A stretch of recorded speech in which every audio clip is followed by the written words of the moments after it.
Hey guys, tonight, we begin not with kings or battles, but with something far more ordinary, and in many ways far more intimate. The way people slept, the food they ate, and the clothes they wore. These are the small rhythms of life, repeated every single day, and yet in the long medieval centuries, they were never simply left to personal choice. The church, with its bells and its seasons, its rules and its fasts, reached into every corner of daily life, guiding when people closed their eyes, what they placed on their tables, and even how they covered their bodies. So, before we settle into this quiet journey together, take a moment to like the video and subscribe to the channel. It helps keep these midnight wanderings through history alive, and it's always fascinating to see where in the world you're tuning in from. Feel free to let me know in the comments what time it is for you right now. Now, dim the lights, let the room grow still, and breathe a little slower.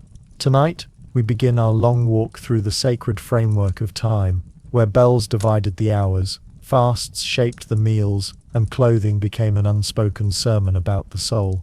The medieval world unfolded in rhythms that were not primarily dictated by clocks or by the pulse of commerce, but by the measured tolling of bells and the intricate layering of sacred days. To modern eyes, accustomed to secular calendars and the individual control of alarm clocks, this pattern can seem almost alien. Yet for the men and women of the Middle Ages, the very structure of time belonged to the church, and the cadence of the year was inseparable from the liturgical cycle. It was not simply that feast days and holy days were observed, or that sermons reminded the faithful of sacred seasons. Rather, the organization of existence itself was permeated with religious markers. The hours of daylight were divided into canonical hours: matins, lauds, prime, terce, sext, none, vespers and compline. Monastic communities followed these with rigorous precision, rising from beds in darkness to chant night prayers and returning to rest only after ritual words had been spoken. Even outside the cloister, the sound of monastic bells drifting into villages impressed upon lay people a rhythm that was not their own invention, but borrowed from sacred order. The concept of hora canonica, the canonical hour, established a framework in which sleep, meals, and work were subordinated to the demands of prayer. Time itself was considered God's possession, loaned to humanity, and structured according to divine law. To ignore or resist this structure was not merely negligence, but a form of impiety. The ringing of the bell was a reminder of eternity's presence in the mundane, and so the sound carried more than acoustical weight, it carried moral authority. The liturgical year, too, extended this framework outward across months and seasons. Advent, Christmastide, Epiphany, Lent, Eastertide, Pentecost, and the long stretch of ordinary time did not simply decorate the year with religious meaning. They determined when one ate heartily, and when one abstained, when one dressed in solemn black or in festal colors, when one stayed awake for vigils, and when one allowed longer rest. Roughly half of the days in a given year were touched by some restriction: fast days, saints' commemorations, vigils before feasts. The result was that there were very few ordinary days in the modern sense. Most days bore at least one layer of sacred association. This rhythm was not confined to monasteries and cathedrals. In towns, civic life was synchronized with church bells, which rang not only for worship, but also to mark the beginning of work, the midday meal, or the evening curfew. The curfew bell, for example, instructed townsfolk to extinguish fires and prepare for rest, a direct reminder that even sleep was not a purely private choice, but something folded into a collective religiously sanctioned order. The whole community was made aware that each activity had its place, and that place was under the governance of the church.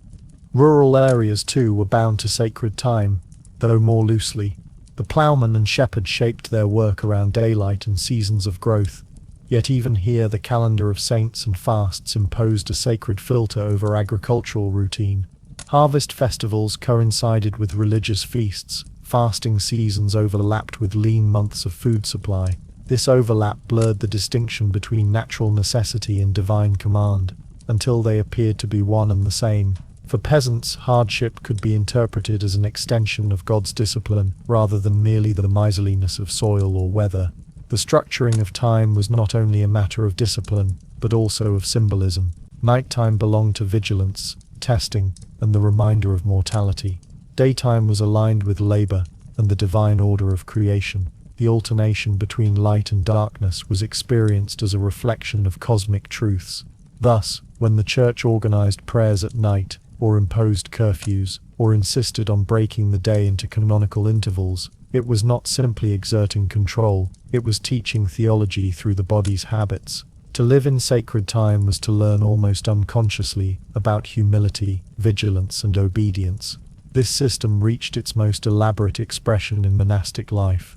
The Rule of Saint Benedict, written in the 6th century and widely adopted across Europe, offered detailed prescriptions for when monks should rise, how many psalms should be recited at each hour, and even how much sleep and food could be granted. Benedict's structure, while designed for religious communities, radiated outward into broader society as monasteries became centers of education, agriculture, and local governance. The regulated rhythm of monks became a cultural model, inspiring towns and even lay households to measure their lives against similar patterns. Bells, too, carried authority beyond their sound. They were consecrated, named, and treated as instruments of sacred power. To hear a bell was to hear the church's command. A peasant might not own a timepiece, but he could not ignore the tolling that summoned him to mass, or warned him that night was at hand. In this way, sound became a form of governance, binding human lives into order without the need for personal clocks or written schedules. This framework of sacred time was not purely restrictive. It also offered a sense of stability in a world that was otherwise uncertain. Wars, famines, and diseases erupted unpredictably, yet the bells rang steadily. The seasons of fasting and feasting returned each year, and the liturgical calendar assured the faithful that cosmic order still held. For many, this was a source of comfort. To obey the rhythm was to participate in something greater than oneself, something eternal. To resist it was to risk isolation not only from society but from the divine order itself. And so, the Church's structuring of time laid the foundation for its deeper control over the most ordinary of human acts. Once time itself had been sanctified and regimented, the Church could extend its influence further into the hours of sleep, the patterns of eating, and the very fabrics worn upon the body. For if time belonged to God, then the body moving through time could hardly be exempt from regulation. The framework was laid. What remained was to explore how the hours of night and day were shaped in more intimate detail. If time itself was consecrated, then the hours of darkness carried their own special weight. Night was never fully given over to rest in the medieval imagination, for it was a threshold hour, a space of temptation, uncertainty, and also of prayer. The regulation of night and sleep therefore became a natural extension of the Church's authority. What might seem the most private of human activities, the closing of one's eyes, the sinking into dreams, was folded into a larger discipline, one that placed the body under the watch of spiritual order. The Rule of Saint Benedict, so influential across medieval Europe, articulated this most clearly.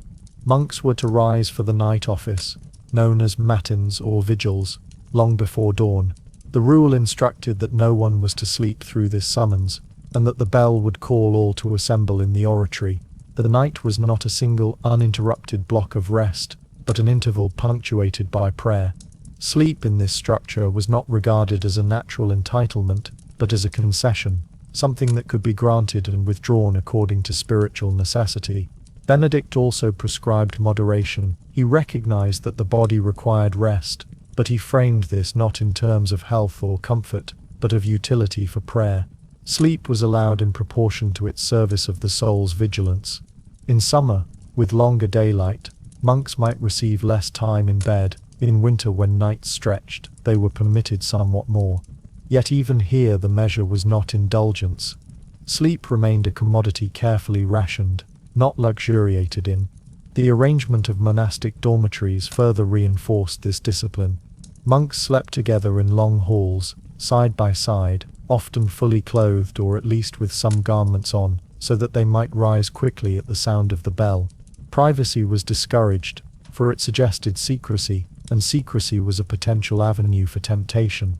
The sight and sound of others resting in the same rhythm created a collective conformity, a bodily manifestation of obedience to rule. Even in the act of rest, individuality was suppressed, and the community's discipline asserted itself. The regulation of sleep was also moral in nature. Too much sleep was aligned with sloth, one of the 7 deadly sins, and thus considered spiritually dangerous. Sleep was permitted, but indulgent sleep was suspect. To linger too long in bed risked dulling the soul's vigilance. Medieval sermons frequently warned the faithful that Satan was most active in hours of drowsiness, whispering temptations, sowing impure dreams, or encouraging neglect of morning prayers. Thus, to wake promptly at the call of the bell was not merely obedience to an abbot's command, but an act of resistance against evil. Lay people, too, were influenced by these monastic rhythms, though in less direct ways. The bells that marked monastic vigils could be heard in surrounding towns and villages, reminding even those not bound by vows that the night was not entirely for sleeping. Parish churches also held vigils for major feasts, drawing lay participants to spend hours in prayer after dark. While peasants and townsfolk did not typically rise for nightly offices, the cultural association of night with danger and sin, and of early rising with virtue, penetrated deeply into wider society. Household instructions, sermons, and moral guides for lay Christians frequently echoed monastic warnings about excessive sleep. The medieval pattern of segmented sleep, first sleep, waking for a time, then second sleep, dovetailed with this religious regulation. Historians have uncovered evidence that in pre-modern Europe, many people naturally slept in 2 intervals, waking in the middle of the night to tend fires, speak quietly, or even pray before returning to bed. The church's night offices fit into this natural rhythm, harnessing it for spiritual ends. Monks who rose for matins were not disrupting nature, but channeling it into sacred purpose.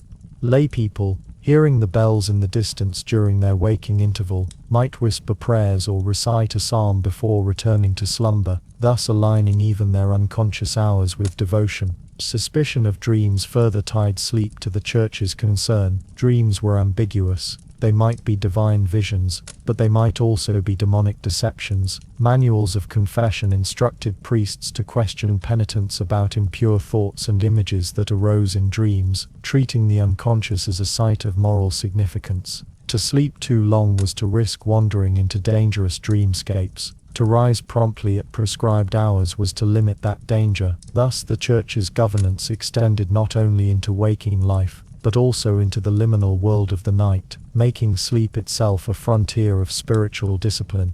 Architecture reflected this vigilance. Monastic dormitories were often positioned close to the church, so that monks could process swiftly from bed to choir at the summons of the bell. Windows admitted little light, keeping the hall dim, reminding sleepers of humility and mortality. Sometimes small lamps burned, providing just enough glow for safe passage. The environment discouraged comfort and emphasized readiness.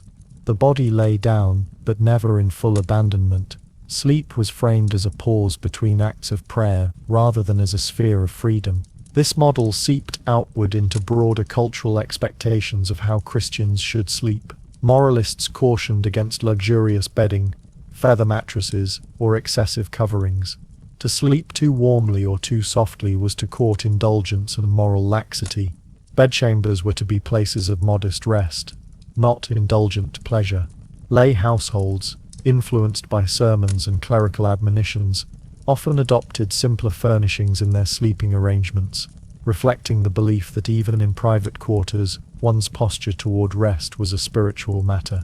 The regulation of night and sleep, then, was not an isolated rule but part of the larger framework of sacred time. Just as bells structured the hours of labor and prayer, so too did they divide the night, ensuring that even unconsciousness was not exempt from discipline. To live in a medieval Christian community was to experience sleep as something granted by God, measured by the Church, and guarded against sin. Yet the regulation of sleep was only the beginning. For once the hours of night and day were fixed, and once the rhythm of rising and resting was disciplined, it was natural to extend that same governance to the table. The body that rose at the bell must also eat according to the calendar, taking food not as whim dictated but as the Church ordained.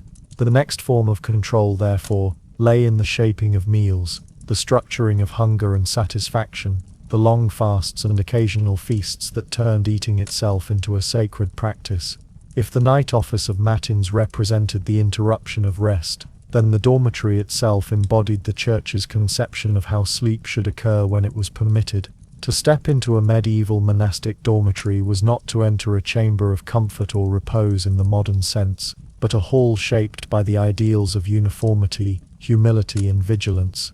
The regulation of night and sleep extended beyond the timing of rising and lying down. It reached into the physical arrangements of where and how the body might rest, creating a culture of sleep that reflected the spiritual priorities of the cloister. The monastic dormitory, or dormitorium, was typically a long, narrow room lined with rows of simple beds or pallets. In earlier centuries, monks often slept together in a single undivided space, with no partitions between them. Privacy was deliberately avoided. To sleep unseen was to invite secrecy, and secrecy was suspected of harboring temptation. Uniform visibility ensured that all were equally exposed to the gaze of the community, and by extension to the watch of God.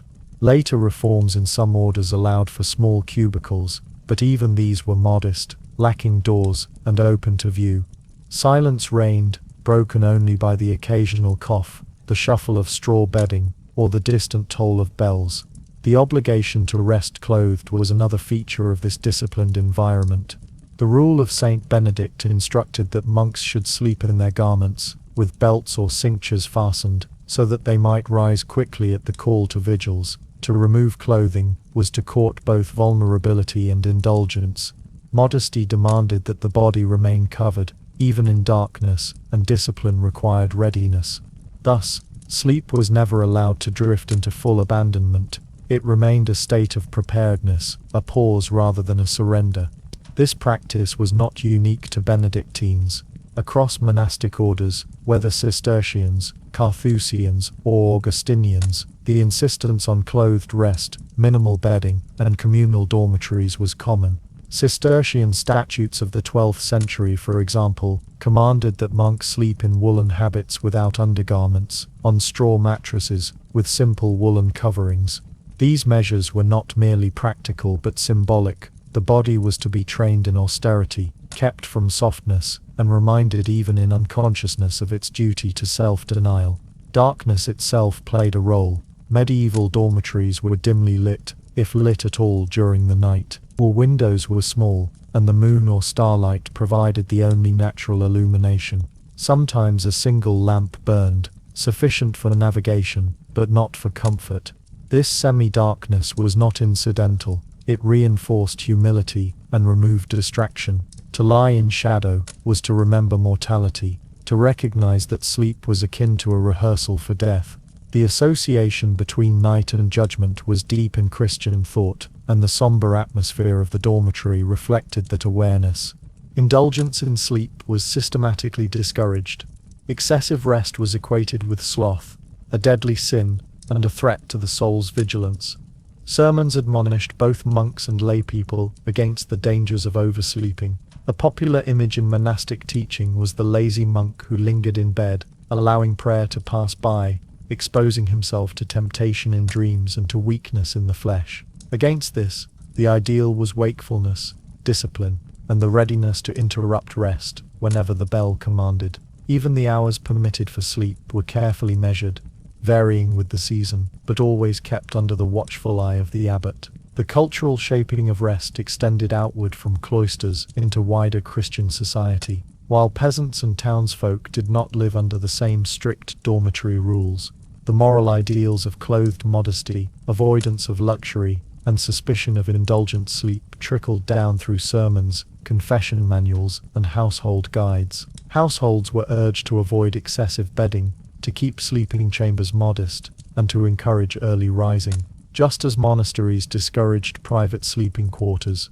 so too did lay households often maintain shared spaces, with multiple family members sleeping in the same room. Privacy remained a rare luxury, and its absence was reinforced by religious teaching as a guard against sin. Even the physical construction of sleeping arrangements bore traces of this ethos. Beds for monks were often nothing more than wooden frames with straw or rushes, topped with a simple blanket. Wealthier monasteries might afford woolen bedding, but the principle of austerity held firm. Decorative fabrics, feather mattresses, or ornate coverings were denounced as worldly vanities. inappropriate for men vowed to humility. This starkness was intended not only to discipline the individual, but to model for society the virtues of simplicity and restraint. The silence of the dormitory was equally deliberate. Benedict's rule insisted on silence at night, forbidding idle talk or murmuring after compline. This was not merely to allow rest, but to cultivate an atmosphere of spiritual vigilance. Words could distract, tempt, or lead to gossip. Silence kept the mind turned inward to prayer. To sleep in silence was to sleep in obedience, allowing no part of the night to become frivolous. Lay Christians, too, were encouraged to maintain reverence in the bedroom, avoiding coarse jokes or unnecessary chatter before bed. The ideal of silence carried from cloisters into households, subtly shaping domestic life. Over time, these practices created a distinct medieval culture of rest, one that viewed sleep less as a natural bodily function, and more as a moral and spiritual state. To rest clothed, in darkness, beside others, in silence, was to enact obedience even in unconsciousness. The very posture of the sleeper became a lesson, the body aligned not with comfort but with vigilance, a reminder that every hour belonged to God, even those surrendered to dreams. Yet this culture of rest was not without its tensions. The human need for comfort sometimes clashed with the monastic ideal. Complaints of cold, illness, or exhaustion were not unknown, and abbots occasionally granted exceptions for the sick or elderly.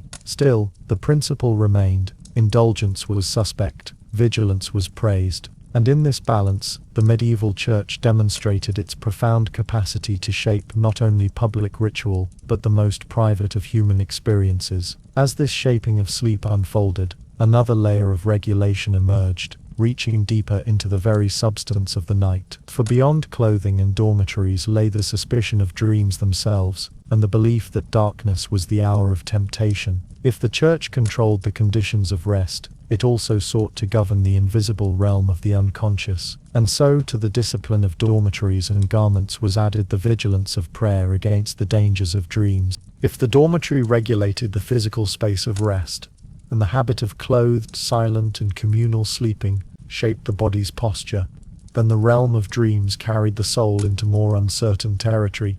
Sleep was never entirely safe in the medieval imagination, for within its depths, the unconscious might open doorways to visions, temptations, or delusions. The church regarded the hours of darkness with caution, aware that night was both a time of bodily vulnerability and of spiritual danger. To dream was to wander into a space that could be either divine or demonic, a liminal state where discernment was perilous. The discipline of night, therefore, did not end when eyes closed. It extended into vigilance against dreams, the suspicion of nocturnal temptation, and the cultivation of prayer as a safeguard in hours beyond conscious control. From the early centuries of Christianity, dreams were considered ambiguous. The Bible itself contained divine dreams.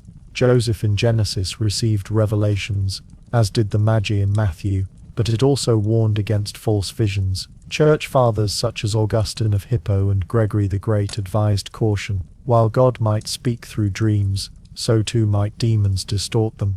The medieval consensus was that most dreams were unreliable, and many were actively dangerous. To put trust in them was to risk deception. This ambivalence colored the entire culture of sleep. Medieval penitential manuals often listed sinful dreams, particularly those of a sexual nature, as matters for confession, even though the dreamer might not consciously will such images. The appearance of impure visions was regarded as revealing the state of the soul. A devout Christian was expected to combat such temptations through prayer, fasting, and vigilance. Priests were instructed to question parishioners about their nocturnal thoughts, for sin was believed to lurk not only in actions but in the imagination, awake or asleep. Night itself was associated with danger. Darkness concealed thieves and predators, but it also symbolized the activity of demons. Sermons frequently warned that the devil prowled most fiercely at night, seeking to ensnare the drowsy and the negligent. The hours after compline were therefore framed not as an interlude of harmless rest, but as a battlefield of the soul. Sleep was necessary, but it was also risky, a time when one's defenses were lowered. To resist this vulnerability, the church encouraged practices of night vigilance. One such practice was the recitation of prayers before bed. The Pater Noster, the Ave Maria, and the creed were commonly urged as nightly routines, serving as spiritual armor against temptation. Monks who rose at intervals for vigils enacted this more rigorously, but even lay people were urged to maintain some form of wakeful devotion before surrendering to sleep. Books of hours, popular among wealthier households in the later Middle Ages, included specific night prayers, often illustrated with images of sleepers watched by angels or threatened by demons. The message was clear: one must not drift into unconsciousness unguarded. The promotion of night vigils extended beyond monasteries. Major feast days were often preceded by all-night services, where clergy and laity alike kept watch in churches, chanting psalms and reading scripture. These vigils reinforced the idea that holiness was linked with wakefulness, while indulgence in sleep was suspect. To resist the night was to imitate the wise virgins of the gospel parable, keeping lamps lit while awaiting the bridegroom, rather than the foolish virgins who succumbed to slumber. The symbolism was powerful, binding night wakefulness to eschatological readiness. Stories of saints reinforced this vigilance. Accounts of holy men and women often emphasized their minimal sleep, their readiness to rise at any hour, and their resistance to nocturnal temptation. Saint Cuthbert was said to spend nights in prayer while standing in the sea. Saint Francis of Assisi was remembered for rising to pray in the cold night air. These narratives presented sleeplessness not as deprivation, but as sanctity. The less one slept, the closer one drew to God. The more one resisted dreams, the more one triumphed over the devil. Yet the suspicion of dreams also meant that not all visions were dismissed. Select dreams were interpreted as divine revelations, but these required careful discernment, often by confessors or superiors. A monk who claimed to dream of Christ or the Virgin could not simply trust his experience. It needed ecclesiastical validation. Dreams then became a site of control, where authority was asserted over the interpretation of unconscious experience. The church mediated even the unseen world of the sleeper. This caution spilled over into popular culture. Folklore abounded with tales of nocturnal demonic visitations, incubi and succubi who assaulted sleepers, witches who traveled in dreams, spirits who pressed down upon the chest at night. These terrors reinforced the sense that sleep was not neutral but perilous. The church in turn offered rituals of protection, holy water sprinkled in bedchambers, relics placed under pillows or prayers spoken over children. Thus the governance of sleep extended into households, where night was watched with both fear and devotion. The result was a culture in which unconsciousness was never entirely free. The sleeper remained morally accountable, and the community, through sermons and confessions, reinforced this accountability. Dreams were scrutinized, interpreted, and judged. Sleep itself became an act requiring preparation, vigilance, and repentance. The night was not a space outside discipline, but another realm for the church's guidance. This suspicion of dreams and insistence on vigilance naturally aligned with the structured interruptions of rest. When monks rose for matins in the deep hours of the night, they demonstrated by their very act that the darkness could not fully claim them. They broke the hold of dreams with psalms, interrupted unconsciousness with liturgy, and transformed the night into a theatre of prayer. Lay Christians, though less rigorously bound, absorbed the lesson: to watch in the night was to guard the soul, to succumb unguarded was to risk peril. Thus the regulation of night extended not only to dormitories and garments, but to the invisible interior of the mind. The Church, in its suspicion of dreams, taught believers to mistrust the images of sleep, to regard unconsciousness as a battlefield, and to surround themselves with prayer as protection. In doing so, it created a culture of night that was shadowed, vigilant, and disciplined. But vigilance did not only divide night from day. The bells themselves, ringing at intervals, carved time into fragments. Sleep was not only morally dangerous because of dreams, but physically segmented by the demands of the canonical hours. The next step in this shaping of rest was the imposition of interrupted rhythms, the deliberate division of sleep into intervals punctuated by prayer. By the time darkness had settled across the cloister, and monks lay in their dormitories clothed and silent, the rhythm of the night was already prepared to be broken. The medieval conception of time was never a smooth flow, but a series of divisions, marked by ritual observance. Nowhere was this more apparent than in the canonical hours. The the cycle of daily prayers that punctuated both day and night. These hours transformed sleep itself into a segmented experience, as the call of bells summoned monks and nuns to rise at intervals, interrupting unconsciousness with liturgy. In doing so, the Church reshaped not only monastic rest, but also the very culture of sleep across medieval society. The canonical hours, matins, lauds, prime, terce, sext, none, vespers, and compline, structured the entire 24-hour cycle. They were not optional embellishments of devotion,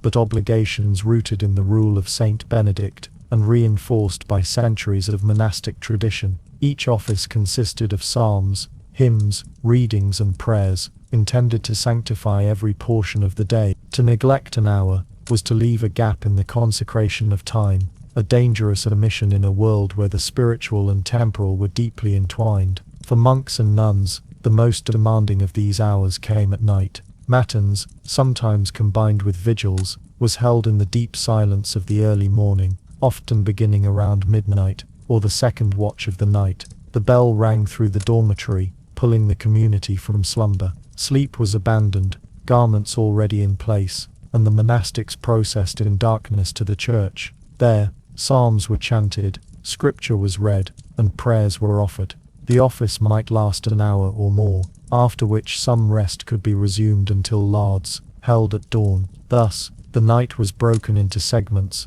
never yielding uninterrupted slumber. The division of sleep into first sleep and second sleep, a pattern recognized by historians as common in pre-modern Europe, fit neatly into this religious structure. Many people, not only monks, experienced sleep in two phases, with a period of wakefulness between. In monasteries, this wakeful interval was dedicated to prayer. For lay people, it might involve quiet household tasks, stoking fires, or brief prayer before returning to bed. The alignment of this natural rhythm with the Church's offices reinforced the idea that even the unconscious body belonged within sacred time. The effect of these nocturnal bells extended beyond cloister walls. Monasteries were rarely isolated from human habitation. Many stood near villages or towns, their towers visible and their bells audible across the landscape.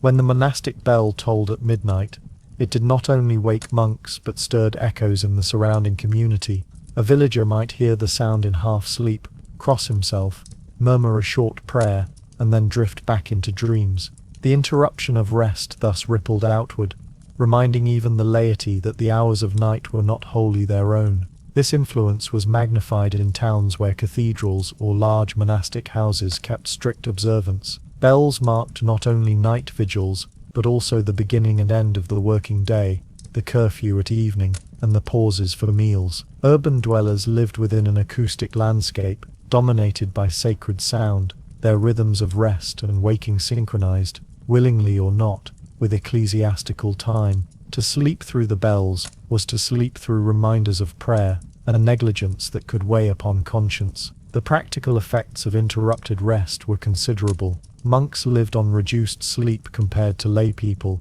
often receiving only 6 to 8 hours divided into 2 portions, with interruptions in between. Yet, this was framed not as deprivation, but as discipline. The broken night trained the body in vigilance, preventing indulgence, and reminding the soul that life itself was preparation for the eternal wakefulness of heaven. Sleep, like food, was treated as a necessity that must be rationed, regulated, and sanctified. Lay attitudes, though less severe, echoed this suspicion of uninterrupted slumber. Too much continuous sleep suggested laziness, while rising early or waking in the night to pray was praised as virtuous. Sermons urged Christians to begin the day with prayer at dawn, aligning themselves with the clergy's lauds. Manuals of devotion encouraged brief prayers if one awoke in the night, turning natural intervals of wakefulness into spiritual opportunities. In this way, the monastic division of time bled into lay practice, subtly shaping how ordinary people perceived the moral weight of their sleep. The interruption of rest also served as a communal bond, to be roused by the same bell, to chant psalms together in the silence of the night, created solidarity within the cloister. The shared discipline of broken sleep was a collective act of obedience. Even fatigue became a spiritual offering, as monks bore weariness together in the service of God. For layfolk, the echo of bells across a town at night similarly created a sense of collective identity, uniting households in a shared awareness of sacred time. The cultural weight of canonical hours was reinforced by art and literature. Illuminated manuscripts of books of hours, intended for lay devotion, often included miniatures depicting monks at matins or lauds, tiny figures in darkened churches with candles lit. Such images presented the night office as a model for piety, even if the reader did not physically attend. Time itself was imagined as a cycle illuminated by prayer, each interruption of sleep a lantern against the darkness of sin. Even the architecture of monasteries reflected this segmentation of rest. Dormitories were positioned for quick access to the church, and cloisters were built to facilitate movement at odd hours. The sound of bells, amplified by towers, ensured that no one could claim ignorance of the hour. In some places the bells were rung not only for monastic observance but also for townsfolk, calling them to prayer or signaling curfew. Thus, the regulation of sleep patterns became a form of spatial as well as temporal governance, shaping entire communities. The pattern of interrupted rest endured for centuries. It shaped not only the habits of monks and nuns, but the expectations of broader Christian culture, teaching that sleep was never entirely private, never entirely one's own. To close one's eyes was to enter a time already consecrated, already divided, already marked by bells. The interruption of slumber was a reminder that vigilance must be maintained, that the soul could not abandon its duties even in unconsciousness. And yet, just as the bells divided the night, so too did the liturgical calendar divide the year. If sleep was interrupted by the cycle of hours, eating was regulated by the cycle of seasons. For the church did not govern only the body in bed, but also the body at table, prescribing when one could eat, what one could eat, and how food itself could be sanctified through rhythm and restraint. If the bells carved the hours of the night, and interrupted the sleeper's dreams, then the turning of the seasons carved the year itself, dividing not just time but appetite. In the medieval world, eating was never a private or spontaneous act. It was threaded through with layers of meaning, obligation and symbolism, all of which were woven into the fabric of the liturgical calendar. Just as sleep was measured and sanctified by prayer, so too was food regulated by feasts and fasts. The table was not free from the reach of the church. It was in fact one of the most visible arenas of discipline. The liturgical year,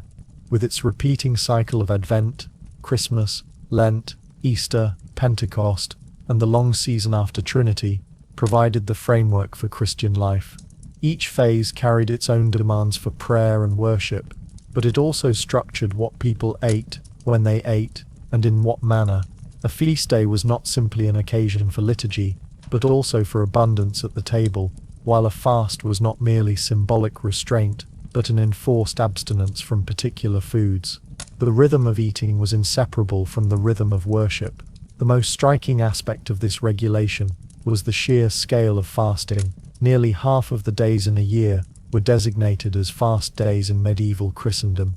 These included every Friday, in memory of Christ's Passion, the entirety of Lent, the Great Fast before Easter, the Ember Days marking the turn of the seasons, vigils before major feasts and periods such as Advent in preparation for Christmas. To this must be added the countless saints' days that required particular forms of abstinence. It was a calendar thick with regulation, where indulgence was punctuated by long stretches of restraint. Fasting in the medieval church did not usually mean complete abstention from food. Rather, it involved refraining from certain types of food, especially meat and animal products, and restricting the times of eating. On fast days, a single meal was permitted, often taken in the afternoon or evening, and even this was limited in composition. Meat was forbidden, as were dairy products and eggs during stricter fasts, although fish was typically allowed. Thus, dietary habits were transformed across vast swaths of the year, forcing Christians to reimagine what a normal meal could look like under the Church's rules. The Lenten fast was the most rigorous and universally observed. For 40 days, Christians were expected to abstain from meat, dairy, and excess. Meals were sparse, often relying on grains, vegetables, legumes, and fish. The monotony of this diet was deliberate. The deprivation was meant to discipline the flesh and elevate the spirit.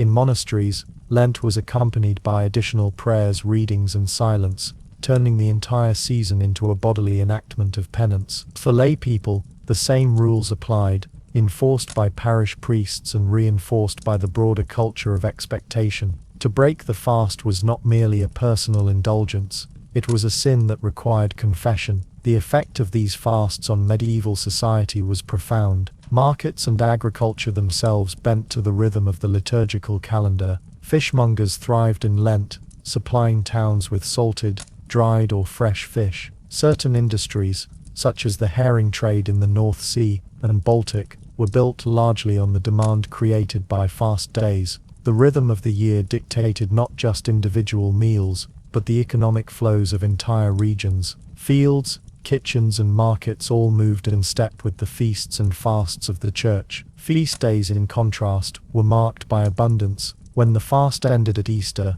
tables were filled with meats, eggs, butter and cheese, foods absent for weeks. The return of these rich staples was itself part of the joy of the feast. Christmas, too, carried both liturgical solemnity and culinary celebration, with roasted meats, spiced dishes, and sweetened bread. The alternation between deprivation and abundance created a powerful rhythm of anticipation and release, embedding the church's authority not only in the mind but in the body. Even daily meals were regulated by the liturgical sense of time. Monks ate in silence, accompanied by the reading of scripture, their diet simple and uniform. Lay households might not imitate the full severity of monastic dining, but they were influenced by its spirit. Meals began with prayer, blessings sanctified food, and fasting rules were followed with communal seriousness. Eating, like sleeping, became an act framed by devotion. It is worth noting how radical this regulation was compared to the instincts of human appetite.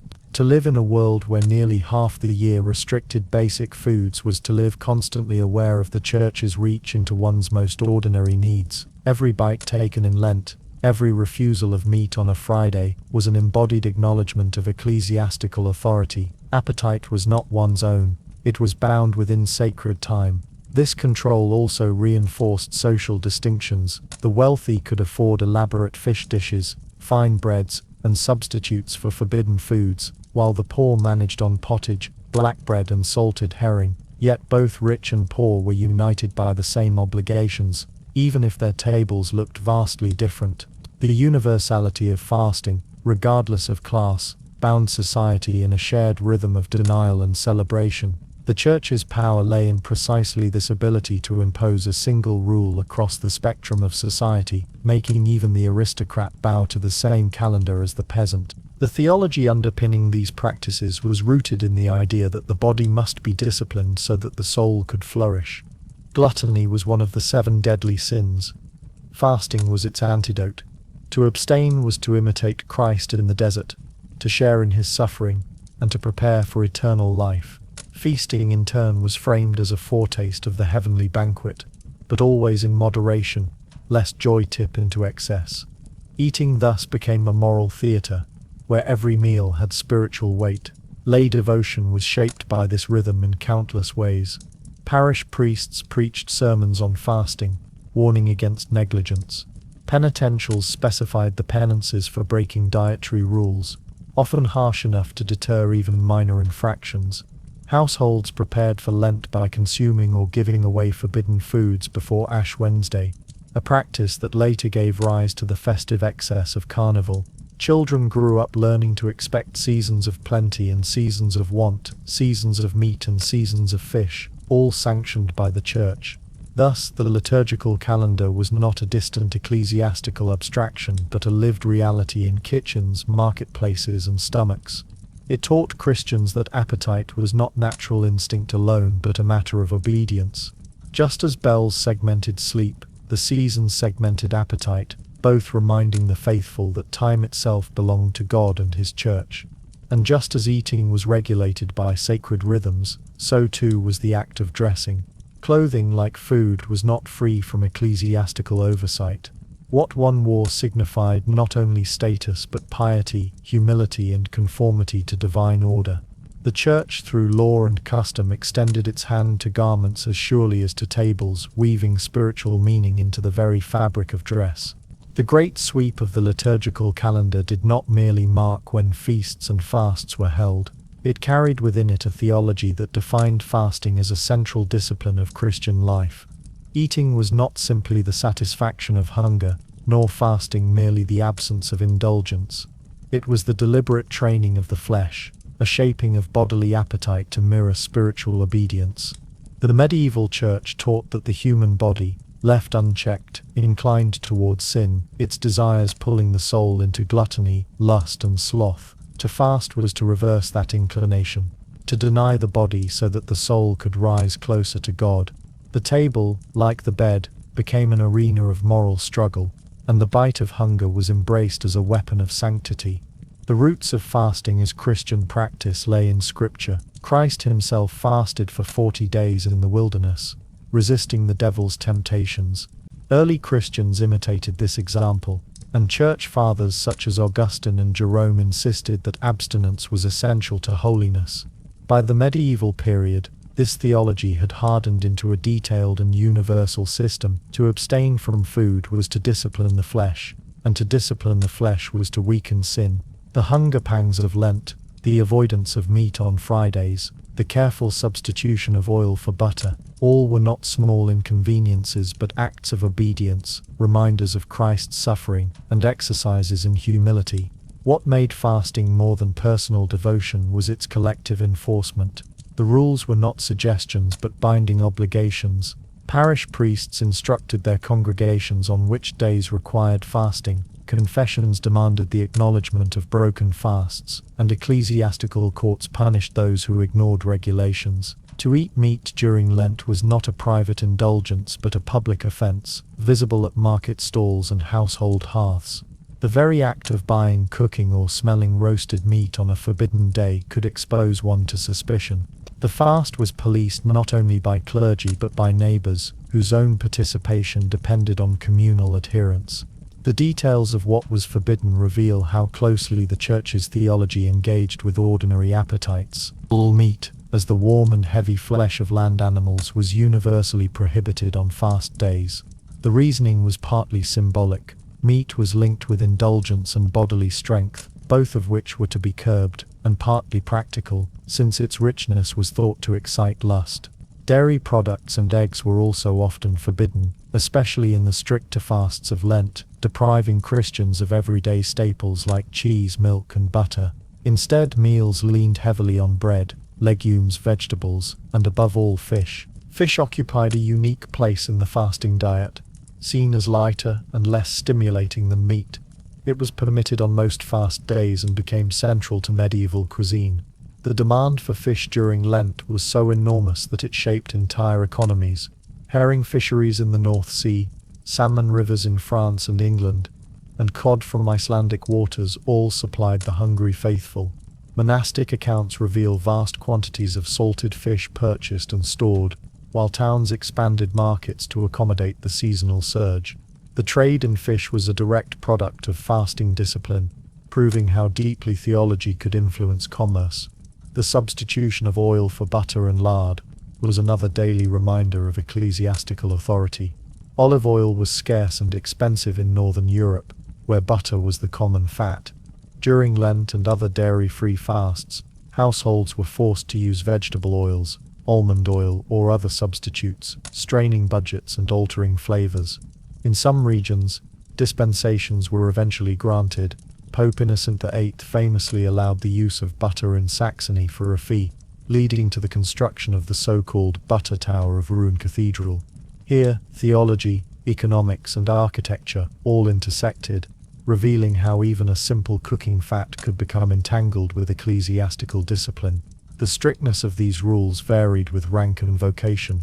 Monks were bound by the harshest abstinence, their meals plain and repetitive even outside of fasts, while lay nobles could afford more elaborate fish dishes and creative substitutes.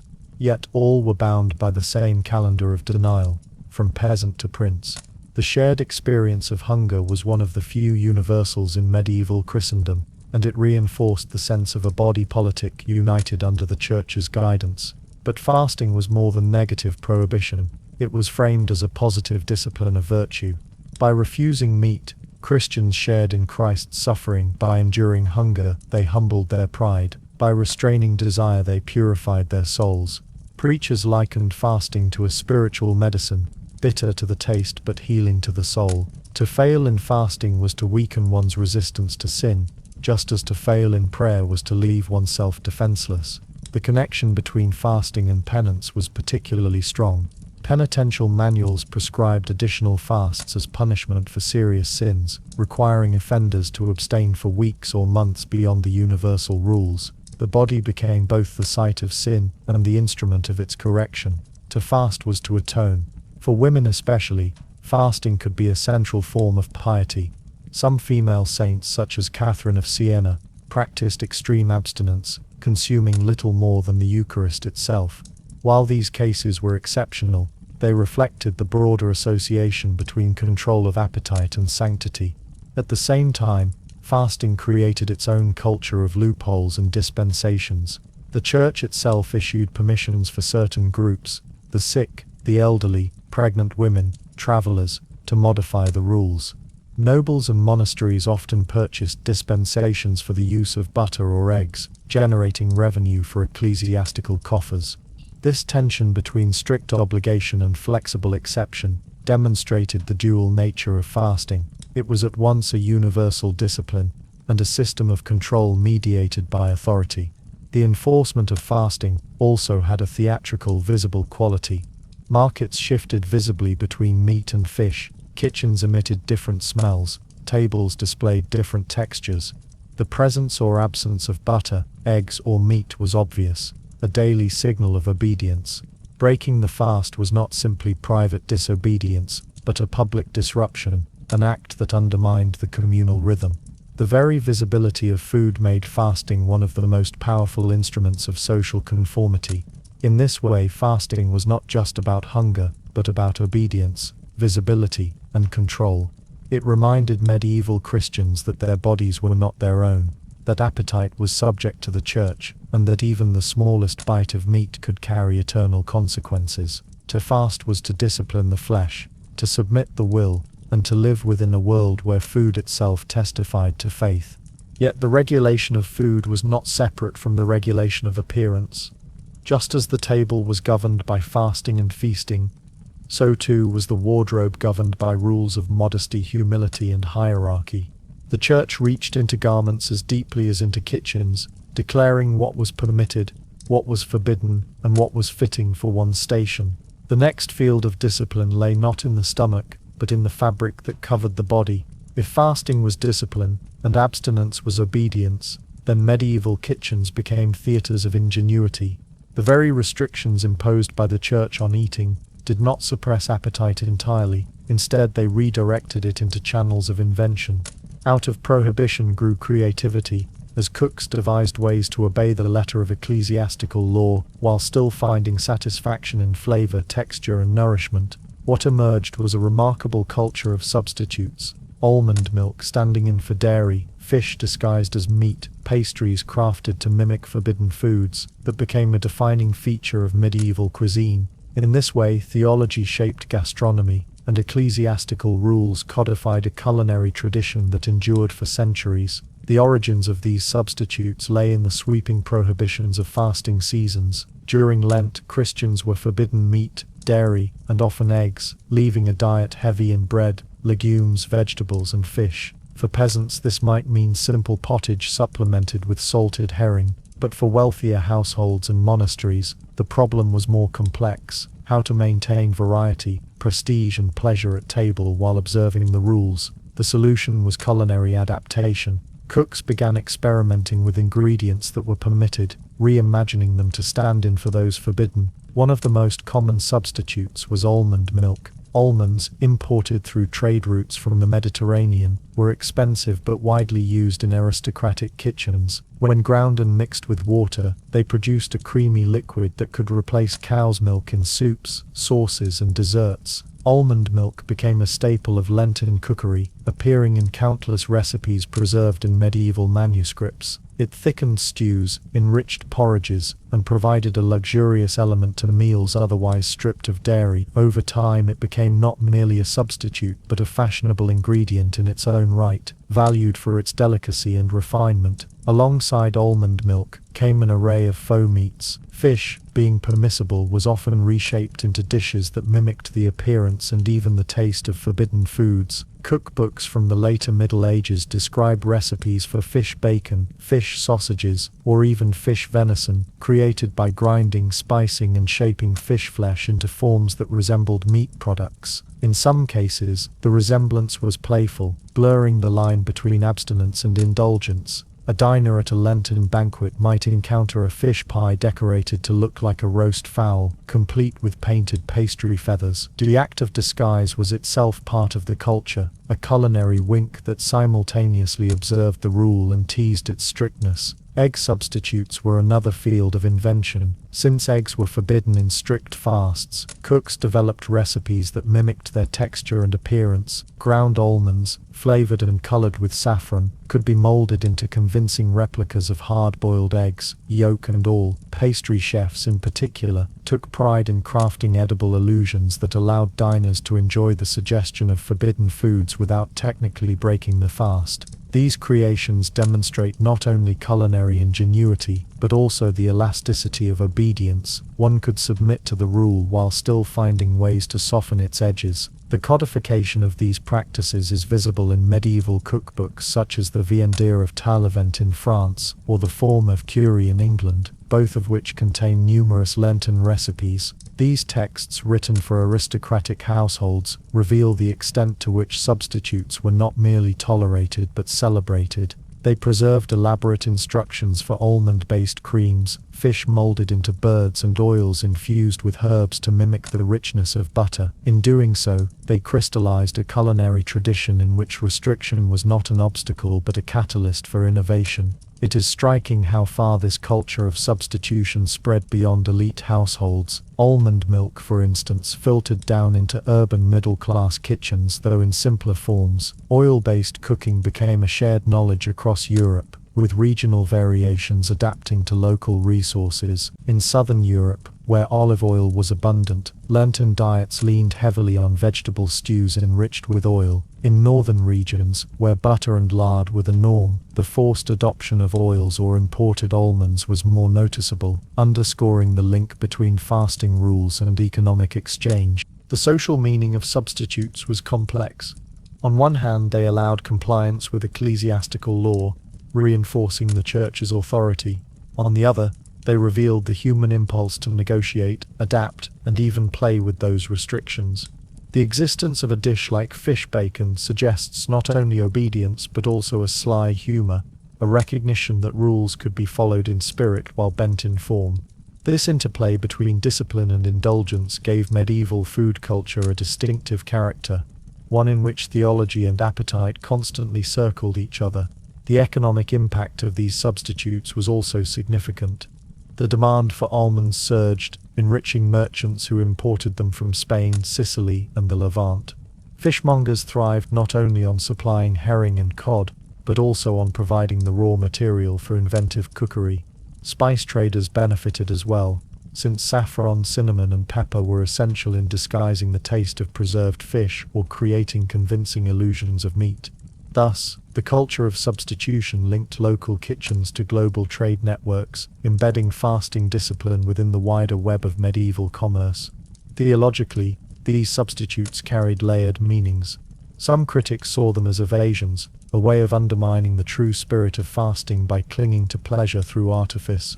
Preachers occasionally condemned elaborate Lenten banquets that rivaled feasts in their expense and ingenuity, warning that such practices betrayed the intention of abstinence. Others, however, defended the use of substitutes as legitimate, so long as they adhered to the letter of the law. What mattered, they argued, was not the illusion of meat, but the absence of actual flesh. Here again, the Church positioned itself as the final arbiter, defining the boundaries of obedience and indulgence. The culture of culinary substitution illustrates how deeply the Church's regulations penetrated everyday life. Rules about what could not be eaten did not simply suppress appetite. They reorganized economies, inspired creativity, and shaped a culinary repertoire that persisted well beyond the Middle Ages.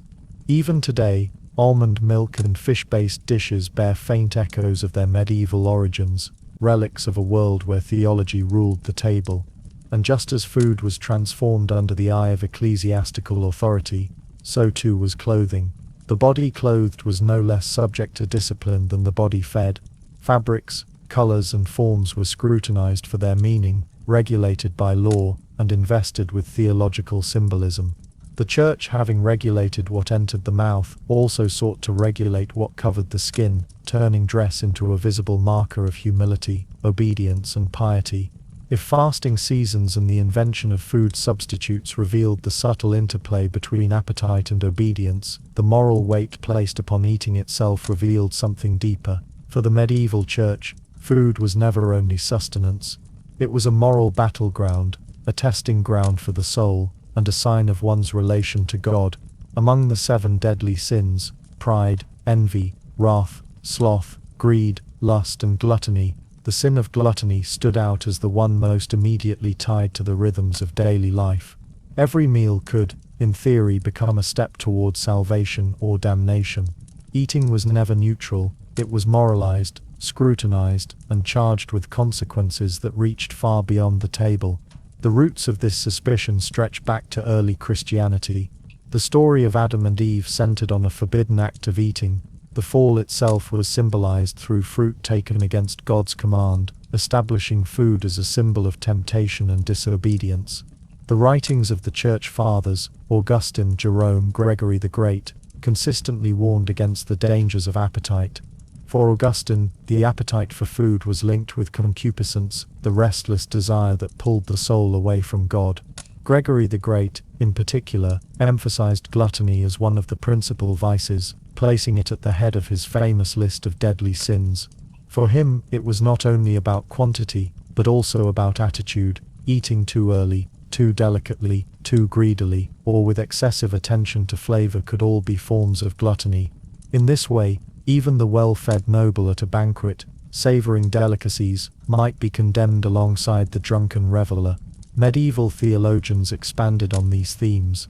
Thomas Aquinas, in the Summa Theologica, broke gluttony into 5 distinct ways of sinning through food: eating too soon, eating too expensively, eating too much, eating too eagerly, or eating with too much refinement. This precise taxonomy reveals how deeply eating was moralized. It was not merely the excess of a feast that endangered the soul, but also the manner of eating a modest meal. The vice lay in disordered desire, in allowing appetite to exceed the bounds of necessity and virtue. Under this framework, eating was never simply biological, it was a test of moral discipline. Pastoral preaching carried these ideas into the everyday lives of the laity. Sermons and confession manuals repeatedly warned congregants about gluttony, urging moderation and reminding them of the eternal stakes. Parish priests, drawing on exemplar, moralizing stories used in preaching, often illustrated the dangers of gluttony with lurid imagery. A common trope described gluttons being tormented in hell with endless hunger or force-fed with filth. Such stories were not meant as light entertainment. They were mnemonic devices, embedding the association between food and sin deep within the memory of listeners. The connection between gluttony and damnation also appeared in visual culture. Medieval churches frequently depicted the deadly sins in carvings, stained glass, or illuminated manuscripts. Gluttony was often represented as a corpulent figure stuffing food into his mouth or vomiting into the jaws of hell. These images were intended to be didactic, teaching even the illiterate that overindulgence endangered the soul. In manuscript marginalia, gluttons were mocked with grotesque caricatures, reinforcing the stigma attached to excessive eating. Thus, the cultural atmosphere around food was saturated with moral warning, a constant reminder that appetite was dangerous territory. At the same time, the regulation of food provided an opportunity for spiritual merit. To abstain from indulgence was not merely to avoid sin, but to accumulate virtue. Saints and holy figures were often praised for their extreme asceticism, their ability to endure hunger or subsist on the simplest fare. Hagiographies, the lives of saints abound with stories of miraculous fasting, holy men and women surviving on a single crust of bread, refusing all delicacies, or fasting so rigorously that their emaciated bodies became visible signs of sanctity. In this way, moderation in eating was not only a defensive measure against gluttony, but also a positive pathway to holiness. This moralization extended to the social sphere. Feasting, while essential for aristocratic display, always carried the risk of being labeled excessive. Chronicles sometimes condemned kings or nobles for indulgent banquets, contrasting them unfavorably with rulers who practiced moderation. The courtly culture of feasting was thus hedged with moral tension. Lavish displays of food could project wealth and power, but they also risked the taint of gluttony. The balance between necessary hospitality and sinful indulgence was delicate, and preachers were quick to remind the powerful of their responsibility to avoid excess. Interestingly, gluttony was not always linked to abundance alone. Even the poor, though lacking in surplus, could be accused of gluttony if they displayed improper desire for food. A peasant who ate too hastily, or complained about the simplicity of his diet, might be described in pastoral literature as succumbing to gluttony. The sin was thus universal, encompassing both rich and poor. Appetite, not affluence, was the decisive factor. This universality reinforced the Church's authority, for it meant that no one was beyond the reach of moral scrutiny. The association of gluttony with other sins also deepened its perceived danger. Overeating was believed to dull the mind, weaken the will, and inflame lust. Monastic writers often described gluttony as a gateway sin, a vice that led inevitably to others. A monk who ate too much at dinner might be less vigilant at night, prayers, more susceptible to sloth, or more vulnerable to sexual temptation. In this way, the regulation of food was linked directly to the regulation of the body and the soul. Eating was the foundation upon which other disciplines rested. The enduring power of this moralization can be seen in penitential practices. Confession manuals instructed priests to ask parishioners detailed questions about their eating. Did they eat before the appointed time? Did they seek out luxury foods? Did they break fasts? Did they complain about simple fare? Each affirmative answer revealed not just a dietary slip, but a potential mortal sin. The act of eating, repeated daily, became one of the most scrutinized aspects of moral life, ensuring that gluttony remained a constant pastoral concern. In this way, the regulation of eating was not only external, through fasting rules, but internal, through conscience. Every bite was a moral decision, every meal a moment of judgment. The fear of gluttony instilled vigilance, reinforcing the Church's wider project of disciplining the body and binding ordinary acts of life to spiritual consequence. And just as food was moralized, so too were clothes. What one wore was not a matter of neutral fabric, but a visible marker of humility, or vanity, modesty, or pride. Having shaped appetite, the Church turned its attention to appearance, embedding moral lessons into the very threads that covered the body. If fasting and gluttony represented the stern hand of discipline, feast days represented its complement, the carefully permitted release of tension. The medieval Church, though often remembered for its rules of abstinence and denial, also orchestrated a liturgical calendar dense with feasts, celebrations, and sanctioned indulgence. These moments of abundance were not mere cultural accidents, nor were they left to the whims of local custom alone. They were deliberately regulated, distributed across the year as counterweights to fasts, creating a rhythm of denial and release that bound society to the ecclesiastical clock. The cycle of feast and fast thus became one of the most powerful ways the Church controlled not only what people ate, but also when and how they could celebrate. Feast days were woven into the fabric of Christian time. Every Sunday was a feast in miniature, a commemoration of the resurrection, and therefore exempt from fasting. Beyond this weekly cycle, the year was punctuated with major festivals: Christmas, Easter, Pentecost, and the Great Marian feasts, alongside the feast days of apostles, martyrs, and local saints. Some of these, like Easter, were marked by elaborate liturgy and communal feasting. Others were more modest, yet still lifted the ordinary restrictions of daily life. Together they created a dense network of sacred celebrations, each carrying its own customs of food, drink, and festivity. The balance between fast and feast was carefully structured. Lent, with its rigorous abstinence, was followed by the jubilant feasting of Easter. Advent, a season of preparation and moderation, gave way to the 12 days of Christmas, with their emphasis on hospitality and generosity. Even within the longer fasting seasons, occasional feast days offered respite. The Church's regulation of this rhythm ensured that abstinence never hardened into relentless deprivation. Instead, denial was made tolerable, and even meaningful, by the promise of release. These feasts acted as social safety valves for peasants and laborers, who endured both the restrictions of fasting and the hardships of scarcity. Feast days offered opportunities to eat better, to enjoy meat and dairy, and to participate in communal celebration. They provided rare occasions when abundance was not only allowed but blessed. For lords and nobles, feast days were opportunities for display, occasions to reinforce their prestige by hosting lavish banquets, providing food and drink to dependents, and showcasing their wealth in a way that was framed not as excess but as pious generosity. In this sense, feast days reinforced social bonds, knitting together communities across the lines of class.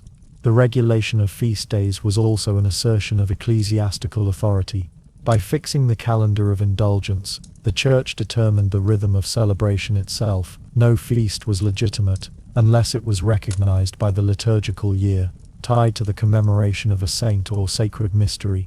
Secular lords could host banquets whenever they wished, but only ecclesiastical feasts carried divine sanction, marking the difference between mere revelry and holy rejoicing.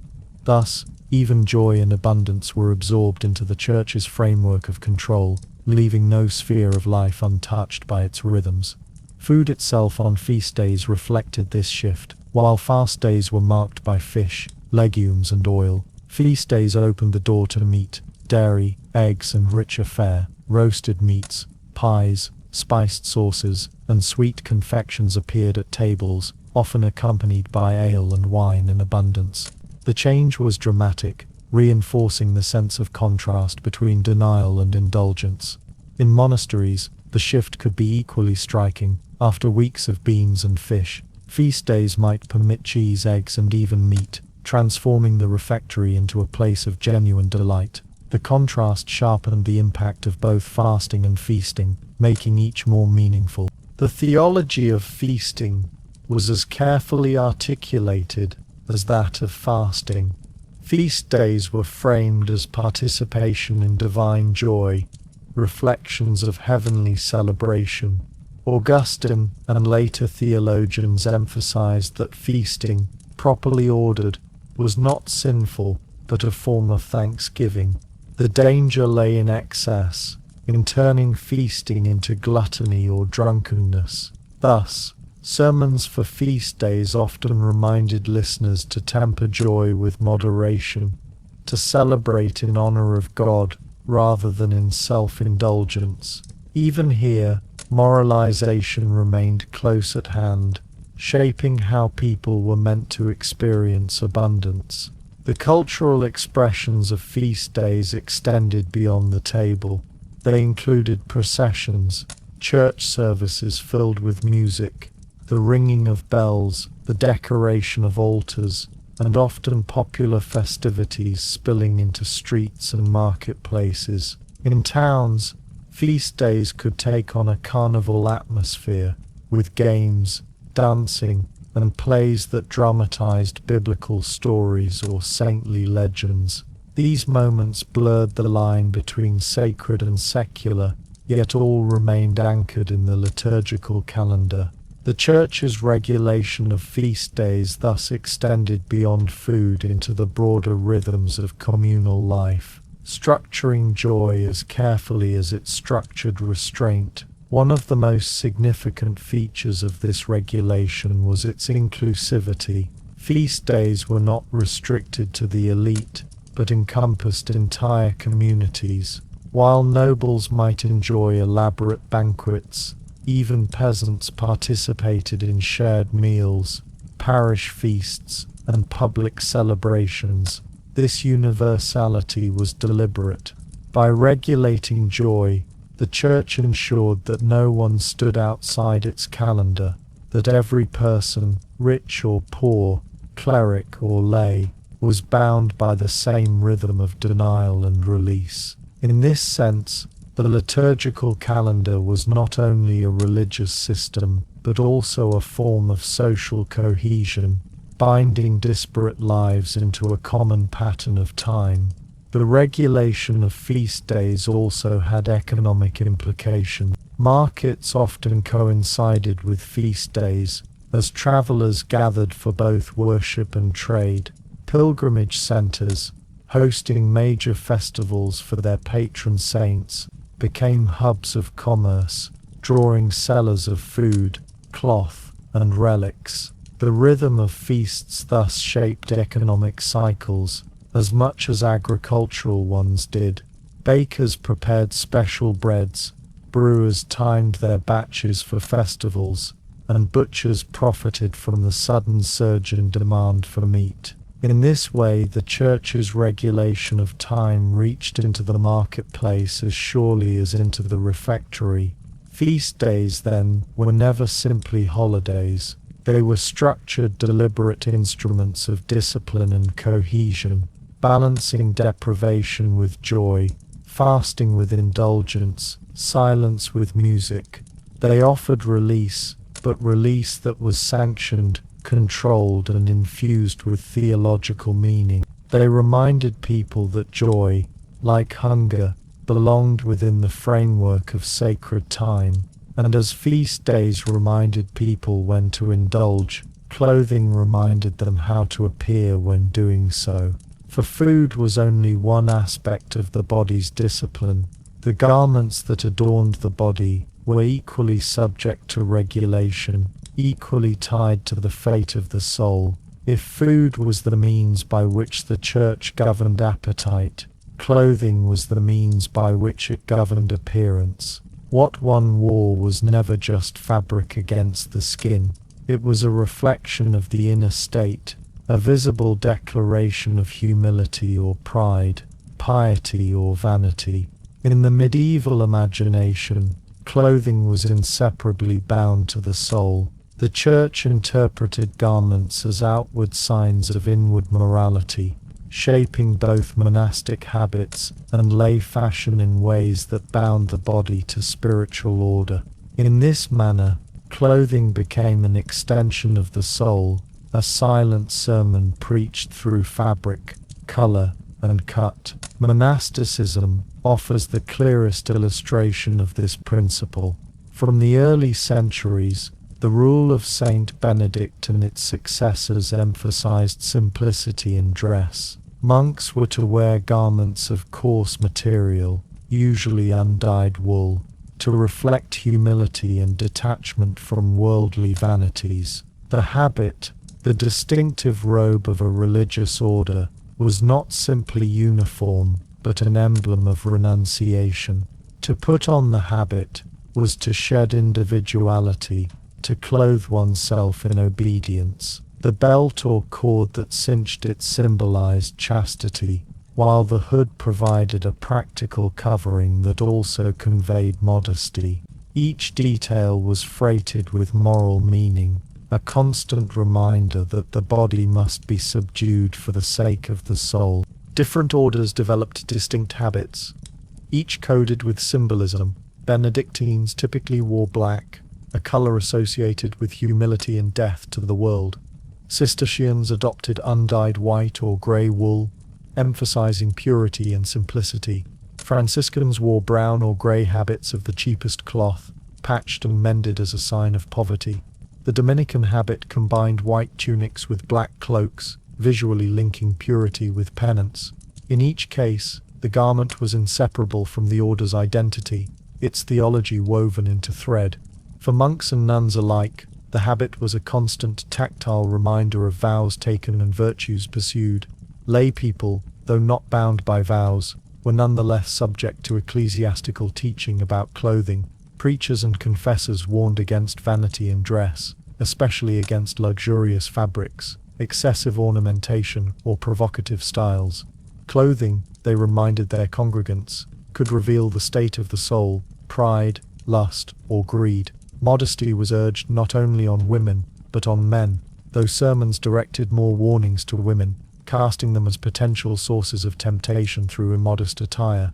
This gendered emphasis reflected broader medieval anxieties about the body, sexuality, and the need to regulate desire through external control. Sumptuary laws reinforced these moral lessons.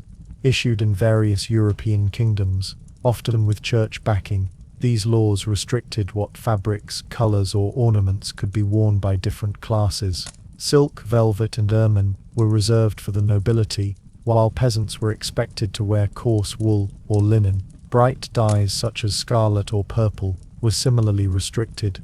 These laws were framed not only as social discipline, but also as moral protection, preventing the vanity of the lower orders and ensuring that external appearance reflected one's station before God. In this way, the Church's moral teachings about humility and obedience were inscribed into civil law, extending ecclesiastical discipline into the wardrobe of every subject. The theological underpinnings of these restrictions drew on the idea that the body was a temple of the soul. To clothe it improperly was to desecrate it. Augustine had emphasized that modesty in dress protected chastity, guarding the soul against lust. Aquinas, writing centuries later, echoed this principle, insisting that clothing should serve necessity and modesty rather than luxury or display. The emphasis was not on the eradication of beauty altogether, but on the regulation of beauty, ensuring that garments reflected humility rather than arrogance. Thus, even a well-made tunic or carefully dyed gown could be acceptable if it expressed propriety rather than ostentation. Festive clothing, however, complicated this principle. On feast days and festivals, lay people often dressed in their finest, a practice that blurred the boundary between permitted celebration and sinful vanity. The Church did not prohibit festivity outright. Indeed, feast days were moments of sanctioned joy, yet sermons often reminded worshippers to temper their garments with modesty, warning that pride in outward display could endanger the soul. Here again, the tension between denial and indulgence appeared, this time not at the table, but in the wardrobe. The Church's interpretation of clothing as an extension of the soul found striking expression in its ritual use of garments. Priests vested for Mass in liturgical robes that carried symbolic meaning, the alb for purity, the stole for authority, the chasuble for charity. Bishops wore mitres and croziers that signified their role as shepherds of the faithful. These garments were not mere ornament, but sacralized attire, embodying theological truths in textile form. Their richness was justified, not as vanity but as honor to God, a reminder that sacred service required sacred dress. The laity, witnessing these vestments, absorbed the lesson that clothing communicated spiritual reality. Even penitential practices used clothing as a tool of discipline. Public penitents might be required to wear sackcloth, a garment of rough material associated with mourning and repentance. The ashes placed on their heads during Ash Wednesday rites were often accompanied by such garments, reinforcing the visible sign of inward contrition. In this way, shame and humility were literally worn on the body, externalizing the process of penance. For women in particular, clothing was tied to virtue. Veiling, both in religious life and in lay society, was associated with modesty, obedience, and chastity. Married women were often expected to cover their hair, while nuns took the veil as part of their vows. The uncovered head, by contrast, was sometimes stigmatized as a sign of impropriety or sexual availability. Thus, the regulation of women's attire was not only about fabric, but about controlling female visibility and sexuality within a patriarchal framework. The Church's attention to clothing also extended into burial customs. Shrouds were plain, often simple linen, reflecting the belief that death stripped away worldly vanity. To be buried in sumptuous garments was sometimes condemned as a form of pride carried beyond the grave. Instead, the dead were clothed in simplicity, their bodies wrapped in fabric that testified to humility before God. In this final moment, the Church ensured that even the last garment worn bore moral meaning. Clothing, then, was never neutral in medieval society. It was woven into the Church's project of disciplining the body, binding external appearance to internal virtue. Monastic habits, liturgical vestments, sumptuary laws and pastoral sermons all reinforced the principle that fabric revealed the soul. To wear humility was to live it. To indulge in luxury was to risk sin. In this way, the Church extended its authority into yet another intimate sphere of life, transforming garments into instruments of spiritual governance. And just as garments were laden with meaning, so too were the rules that restricted them. The system of sumptuary laws and ecclesiastical decrees ensured that clothing not only reflected the soul, but also reinforced the social order, preventing the blurring of lines between classes, and ensuring that even fashion bowed before sacred authority. The medieval monastery was a place where the world was shed.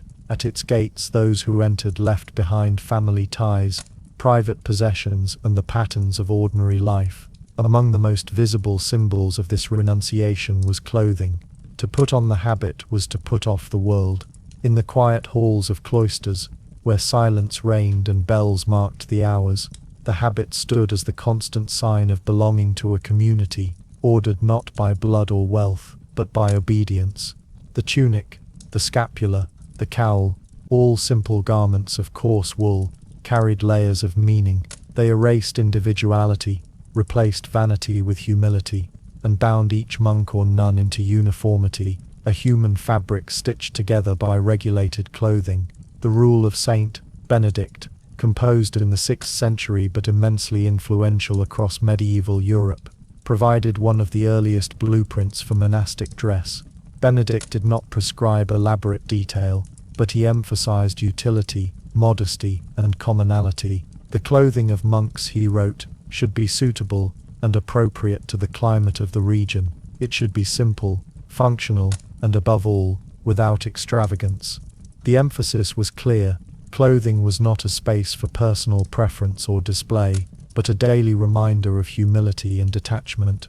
Over time, monastic orders developed distinctive habits, each becoming a visible identity in the religious landscape of Europe.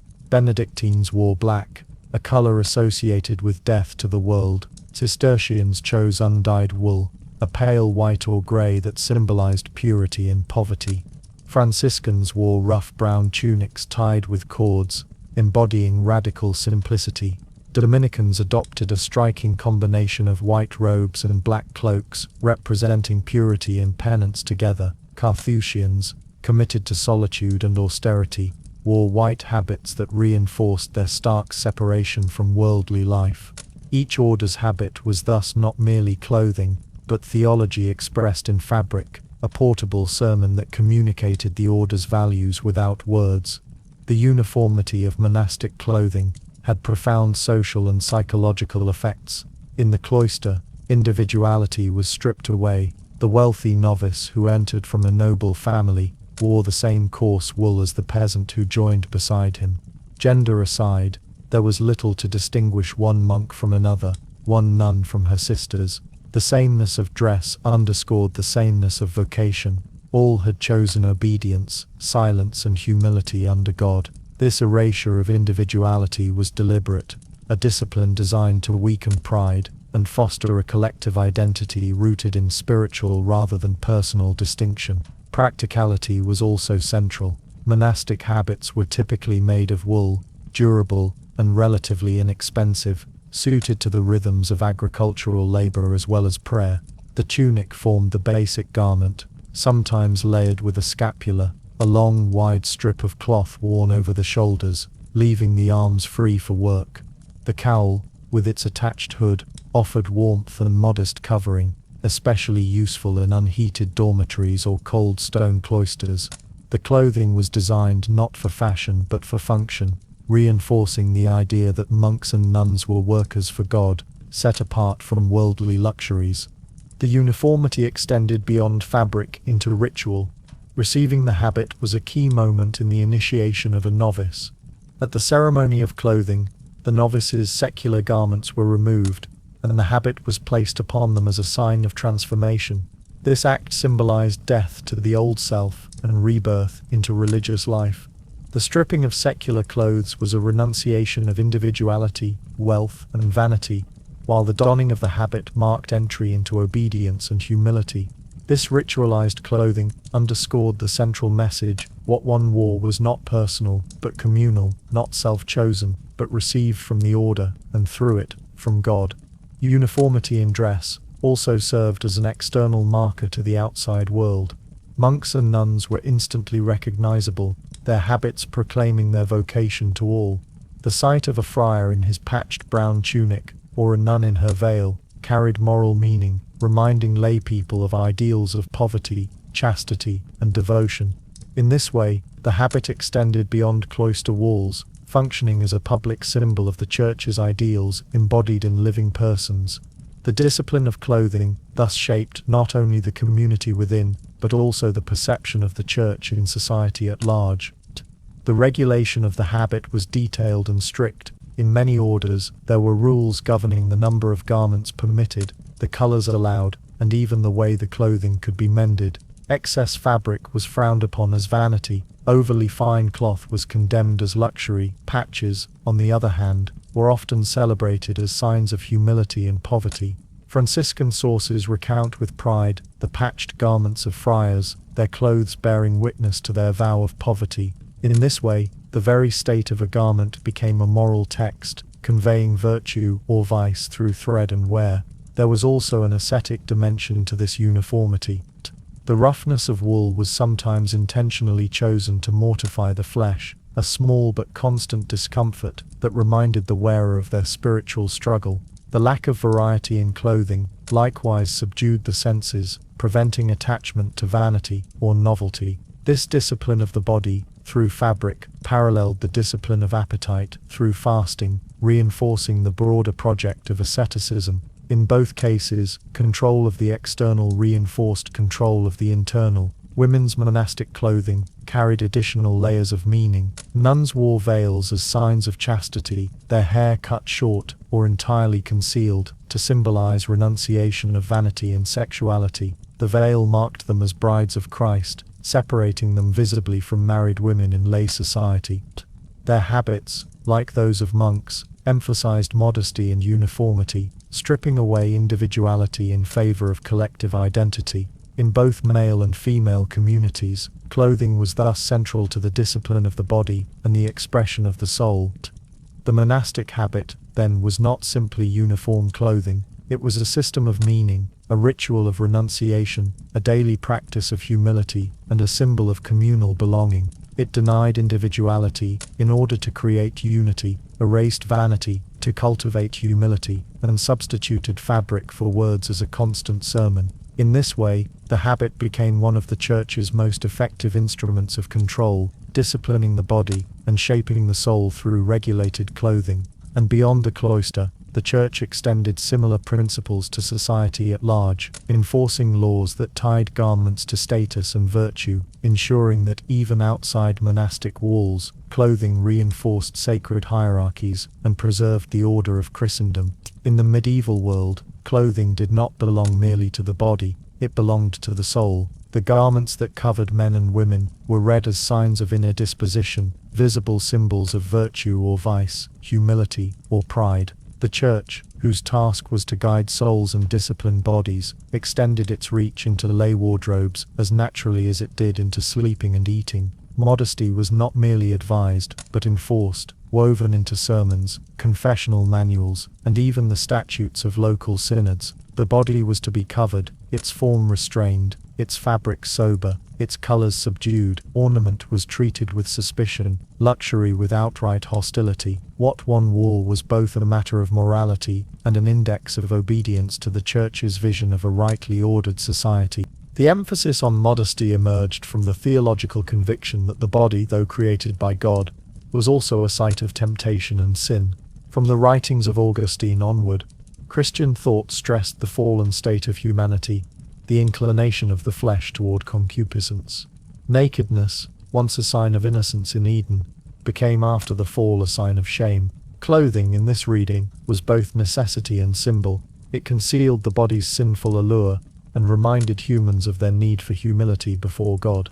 To dress immodestly was therefore not only socially improper but spiritually dangerous. It risked drawing attention to the body, inflaming lust in others, and feeding the wearer's pride. Sermons throughout the Middle Ages repeated these themes with tireless insistence. Preachers warned women against low-cut gowns, against sleeves that flowed too long, against headdresses that towered in vanity. Men, too, were admonished against tight-fitting hose, shoes with elongated points, or garments cut to display wealth rather than necessity. The suspicion of ornament extended to jewelry, embroidery, and even the excessive use of bright colors. Red, the color of passion, was especially fraught, though not forbidden.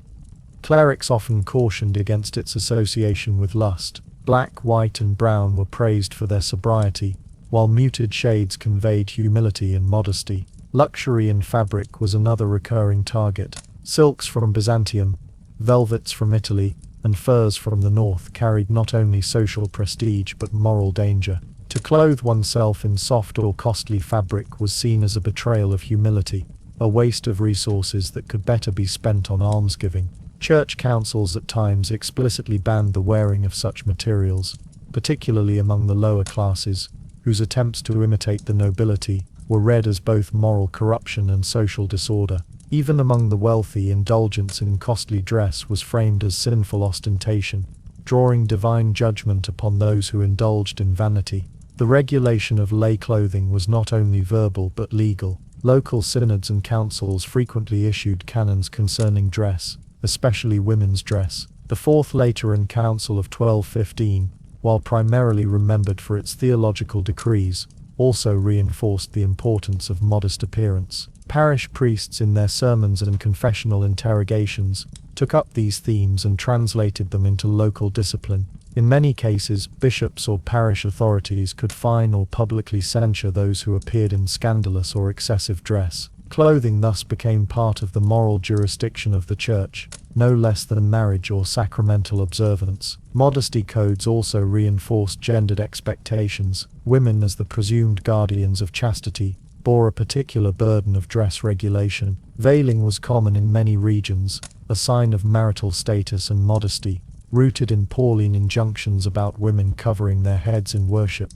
Married women were especially expected to wear veils, while maidens might appear with uncovered hair only at the risk of scandal.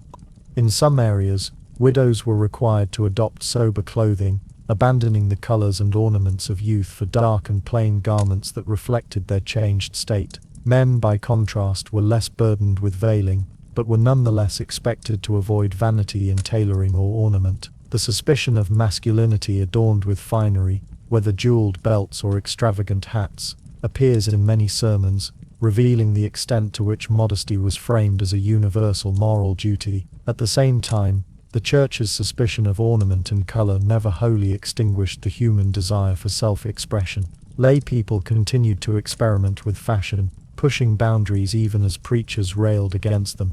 Courtly culture in particular indulged in bright fabrics, elaborate embroidery and jewelry, setting trends that inevitably trickled down into the middle classes. This tension between human desire and ecclesiastical restriction gave rise to a continual cycle of admonition and adaptation.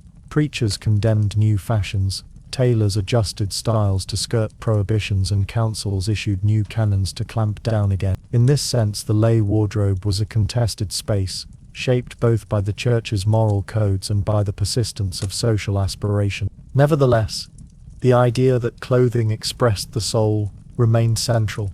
Confessors' manuals from the 13th and 14th centuries often included questions about dress. Did the penitent wear garments in excess of their station? Did they provoke lust or envy by their attire? Did they waste money on fashion rather than almsgiving? The act of dressing thus became part of the spiritual examination of conscience, folded into the daily discipline of Christian life. To appear in church with excessive ornament was not merely a breach of etiquette, it was a potential sin against both God and neighbor. The suspicion of luxury fabrics was sometimes tied to broader moral critiques of trade and wealth. Silk, imported through long-distance routes from Byzantium or the Islamic world, became a symbol of worldliness and excess.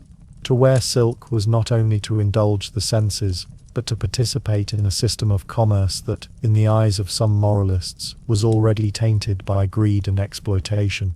Similarly, furs, prized in Northern Europe, were denounced as signs of softness and indulgence, unfit for those called to humility. By condemning such fabrics, the Church framed clothing choices as not only personal but communal, tied to broader patterns of justice and piety.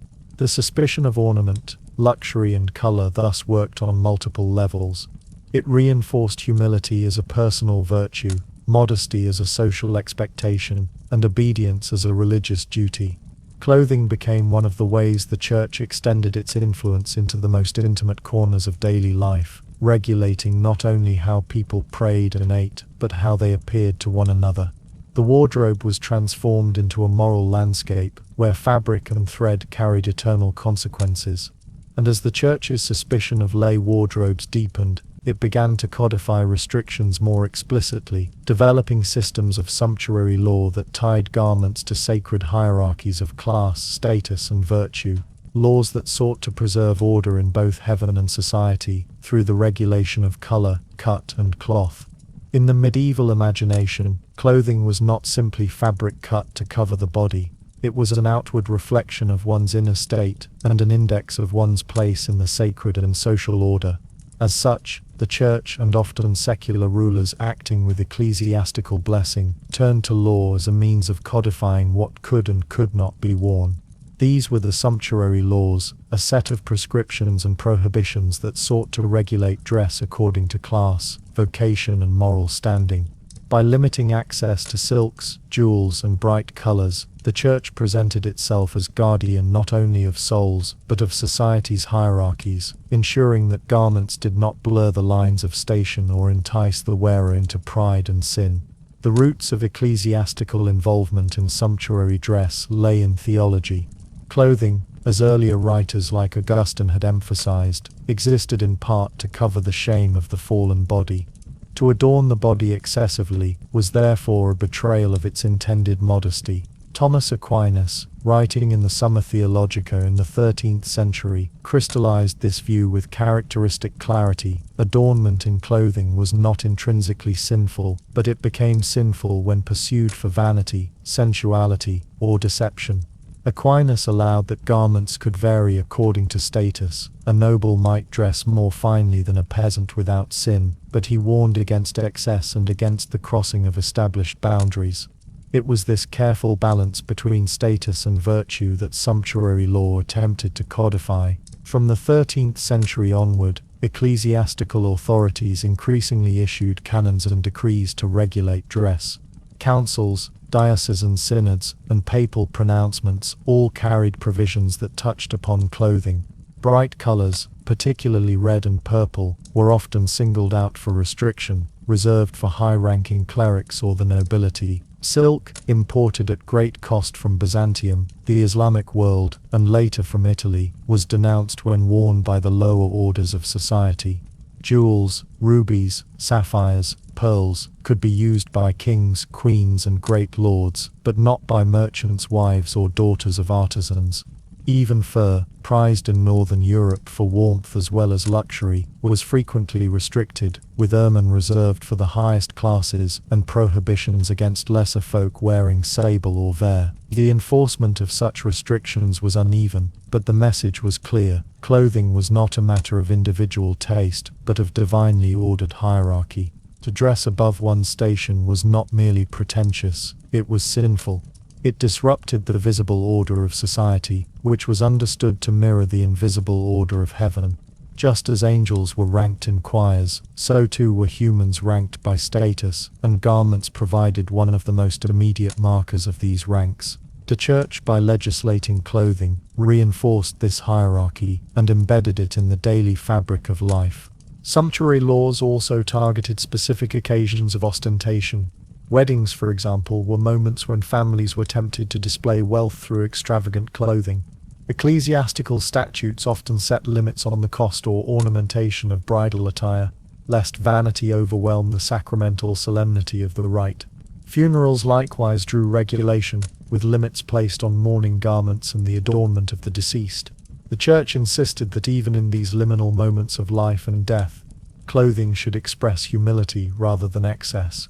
The theological rationale was frequently reinforced by economic and moral arguments. Extravagant dress was criticized not only for pride, but also for waste. Money spent on silk or jewels, preachers warned, could have been given to the poor. To adorn the body while the hungry starved was a betrayal of Christian charity. In this way, laws restricting luxury garments were presented not merely as tools of hierarchy, but as defenses of justice and piety.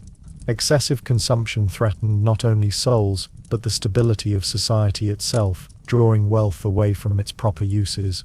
One of the most striking examples of ecclesiastical involvement came at the Fourth Lateran Council of 1215, where, alongside grand theological decrees about the sacraments and church reform, provisions were made to regulate clerical and lay clothing. Clerics in particular were forbidden to wear garments that were too short, too tight, or too colourful. They were to be recognizable by their sobriety of dress, distinct from lay fashions and free from vanity. While directed at the clergy, these regulations reflected broader concerns about clothing's role in shaping moral and social order. Local synods followed suit. In England, for instance, Archbishop John Peasham's Provincial Constitutions 1279-1281 emphasized clerical modesty in dress, reinforcing earlier canonical warnings. On the continent, similar measures appeared across dioceses, and sermons spread their logic among the laity. By the 14th century, it was not unusual to find bishops issuing explicit prohibitions against certain fabrics or ornaments in their jurisdictions, often tied to particular classes of people. The enforcement of these laws was never absolute. Wealthy merchants and their families frequently defied them, using clothing to display rising fortunes in the burgeoning urban centers. Fashion proved difficult to suppress. New cuts of gowns, longer trains, and elaborate headdresses emerged in cycles, with each innovation provoking a wave of ecclesiastical condemnation. But even if enforcement lagged, the existence of the laws reinforced the Church's claim to regulate this sphere of life. The moral discourse surrounding dress made clear that failure to comply was not merely a civic offense but a spiritual one, bringing guilt into the confessional and penance upon the offender.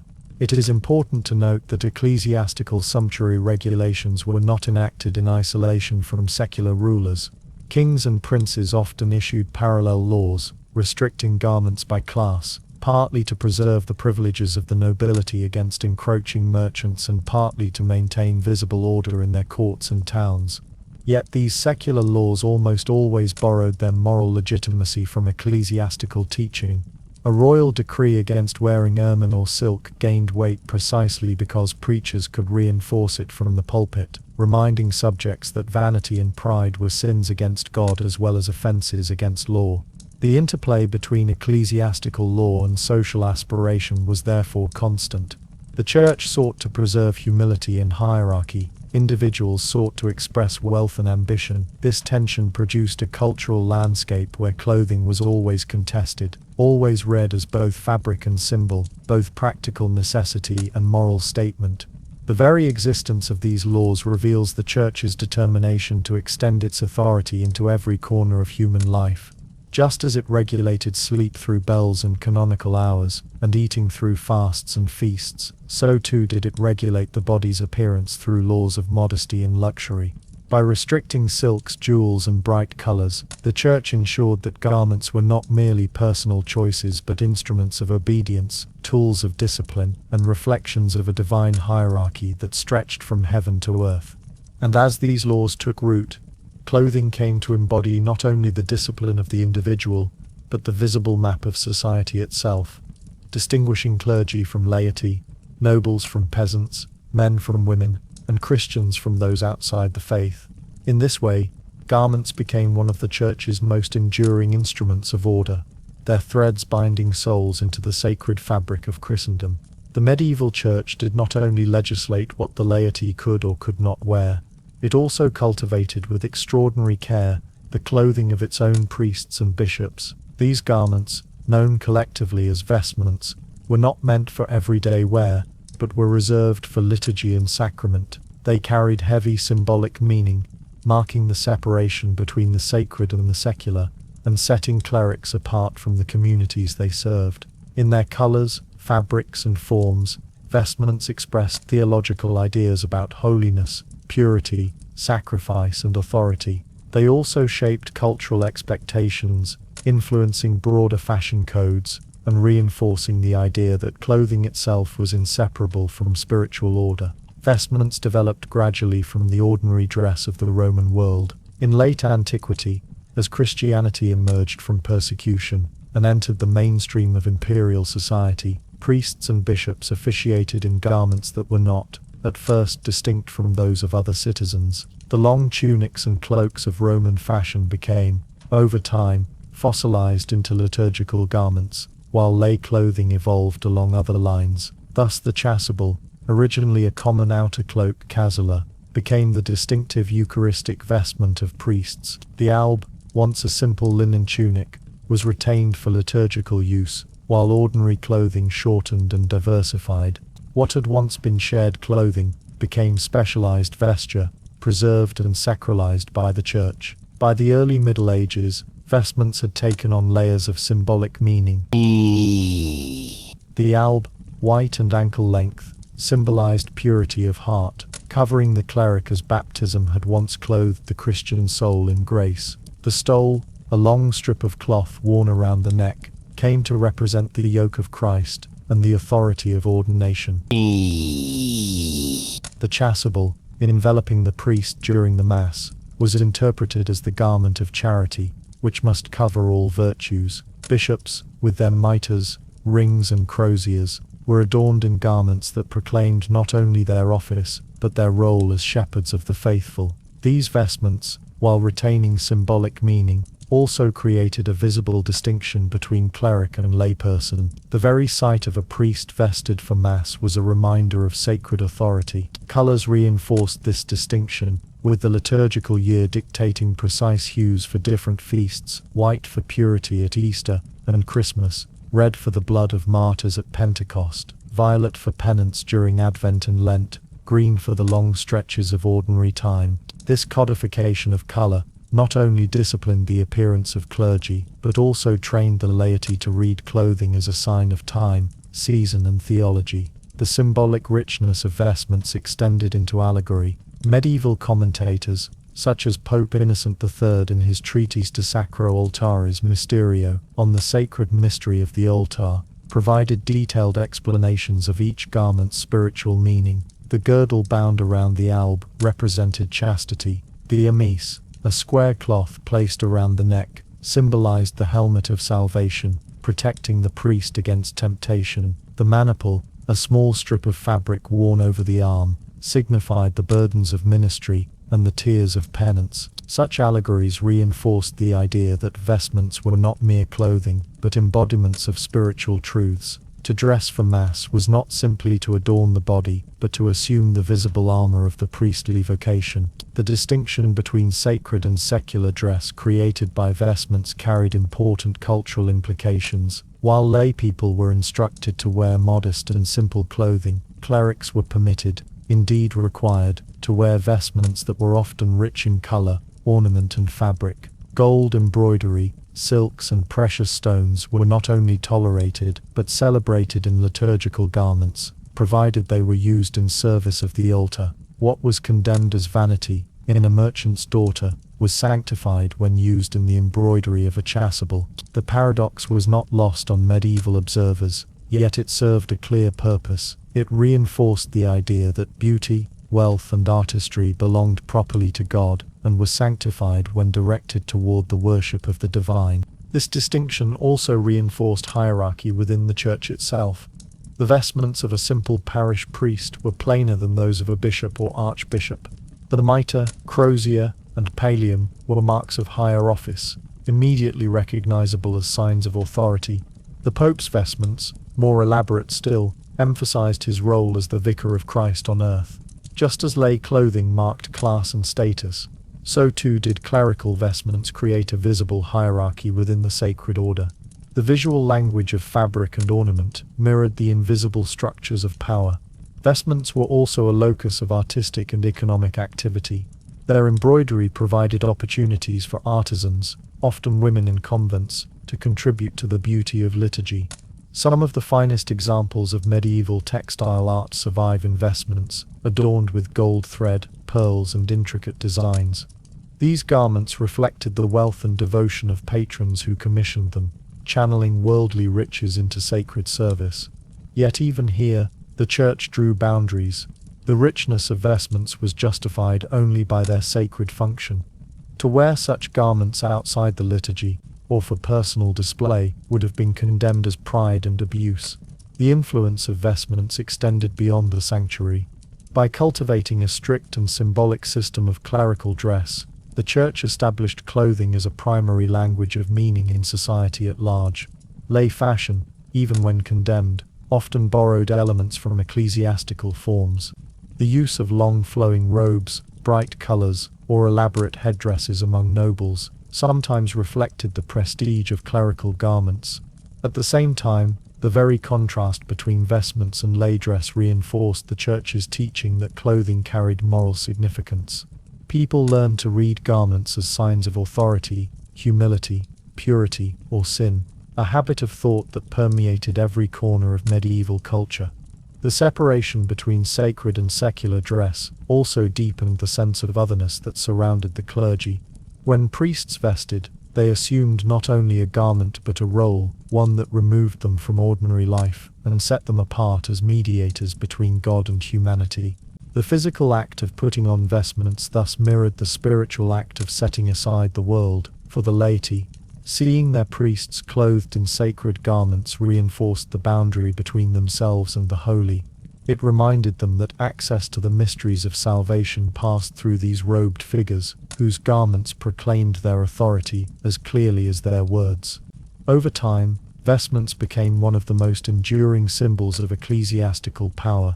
Even in times of reform, when abuses of wealth and ornament in the Church were criticized, vestments remained central. The Protestant Reformation of the 16th century would eventually challenge their symbolic meaning, with some reformers rejecting ornate vesture as signs of corruption. But in the medieval centuries, vestments stood unchallenged as powerful markers of sacred distinction, visible signs of a world ordered by hierarchy, ritual, and obedience. And as vestments defined the sacred, they also sharpened the boundaries of exclusion, marking not only the difference between clergy and laity, but between Christians and those outside the faith. For in the same way that the Church regulated the wardrobe of its own, it also legislated the appearance of Jews, Muslims, and other minorities within Christendom, using clothing to mark separation, control, and subordination. In the medieval imagination, clothing was never a neutral matter. For women especially, it became a focal point where questions of morality, sexuality, piety, and social order were all negotiated. The regulation of female dress went far beyond fashion or practical necessity. It was tied to profound anxieties about chastity, sin, and the perceived fragility of women's virtue. To dress a woman properly was, in the eyes of preachers, theologians, and confessors, to safeguard not only her soul but also the stability of the Christian household and society itself. The most conspicuous symbol of this control was the insistence on covering the female head. Veils, wimples, and other head coverings were not simply markers of marital status, but became visible tokens of modesty and obedience. The roots of this discipline lay in the writings of St. Paul, particularly in his first letter to the Corinthians, where he insisted that women must veil themselves when praying, for the man is the image and glory of God, but the woman is the glory of the man. 1 Corinthians 11:7. This scriptural injunction was interpreted broadly, extending from liturgical practice into daily life. By the early Middle Ages, to appear in public with an uncovered head was not only a breach of etiquette, but often treated as a sign of immorality or even promiscuity. The veil or wimple became therefore more than a garment. It was a theological statement, a fabric barrier between womanhood and temptation. Monastic women were required to wear veils as a sign of their consecration, while married women were expected to do the same as a mark of chastity and fidelity. Even unmarried maidens were encouraged to cover their hair in public to avoid inciting lust in men. The hair itself was frequently described in sermons as a dangerous snare. natural beauty that could inflame sinful desire. To hide it was to discipline both the self and others. The association of hair with sexuality was so pervasive that shaving the head became a punishment for adulterous women, and a penitential act for nuns entering religious life. This moralization of dress extended to the entire female wardrobe. Loose, flowing garments were criticized if they revealed too much of the body's shape, while tightly fitted gowns were likewise condemned for emphasizing female form. Fabrics that shimmered or clung were suspect, as were dyes in bright or luxurious colors. Gold thread, embroidery and jewels were all treated with suspicion, lest they signal pride or vanity. Preachers like Bernard of Clairvaux or John Chrysostom frequently warned women that adorning themselves with finery risked turning them into agents of sin, not only for themselves but for the men who might be tempted by their display. In this discourse, female clothing was understood less as personal choice and more as a moral battlefield where salvation could be won or lost. At the same time, the Church codified and sanctified particular garments as proper female attire. The wimple, covering both head and neck, became a standard for married women and religious alike. In art and manuscript illustration, the Virgin Mary was consistently portrayed with her hair covered, offering an ideal model of modesty for medieval women. The association between veiling and virtue was so strong that even queens and noble women, despite their wealth and status, were expected to adhere to the custom. Where noblemen might display their power in silks, jewels, or weaponry, noble women were expected to express theirs in controlled modesty, reinforcing the idea that female virtue was bound up with submission and restraint. Beyond modesty, clothing also reinforced the woman's position within the hierarchy of family and society. Distinctions in fabric and ornament reflected marital status and wealth, but always within boundaries carefully policed by clerical teaching and at times by law. A wife's veil proclaimed her fidelity, while the sober garments of a widow marked her withdrawal from the pleasures of the world. Nuns, in their plain habits, displayed the ultimate renunciation of femininity, stripping away adornment to live as brides of Christ. In each case, the Church dictated what women wore in order to mark them visibly as belonging to a specific moral and social category. There were, of course, tensions between prescription and practice. Archaeological finds and surviving garments from the Middle Ages suggest that women of the upper classes often wore brightly colored gowns, sometimes trimmed with fur or embellished with embroidery.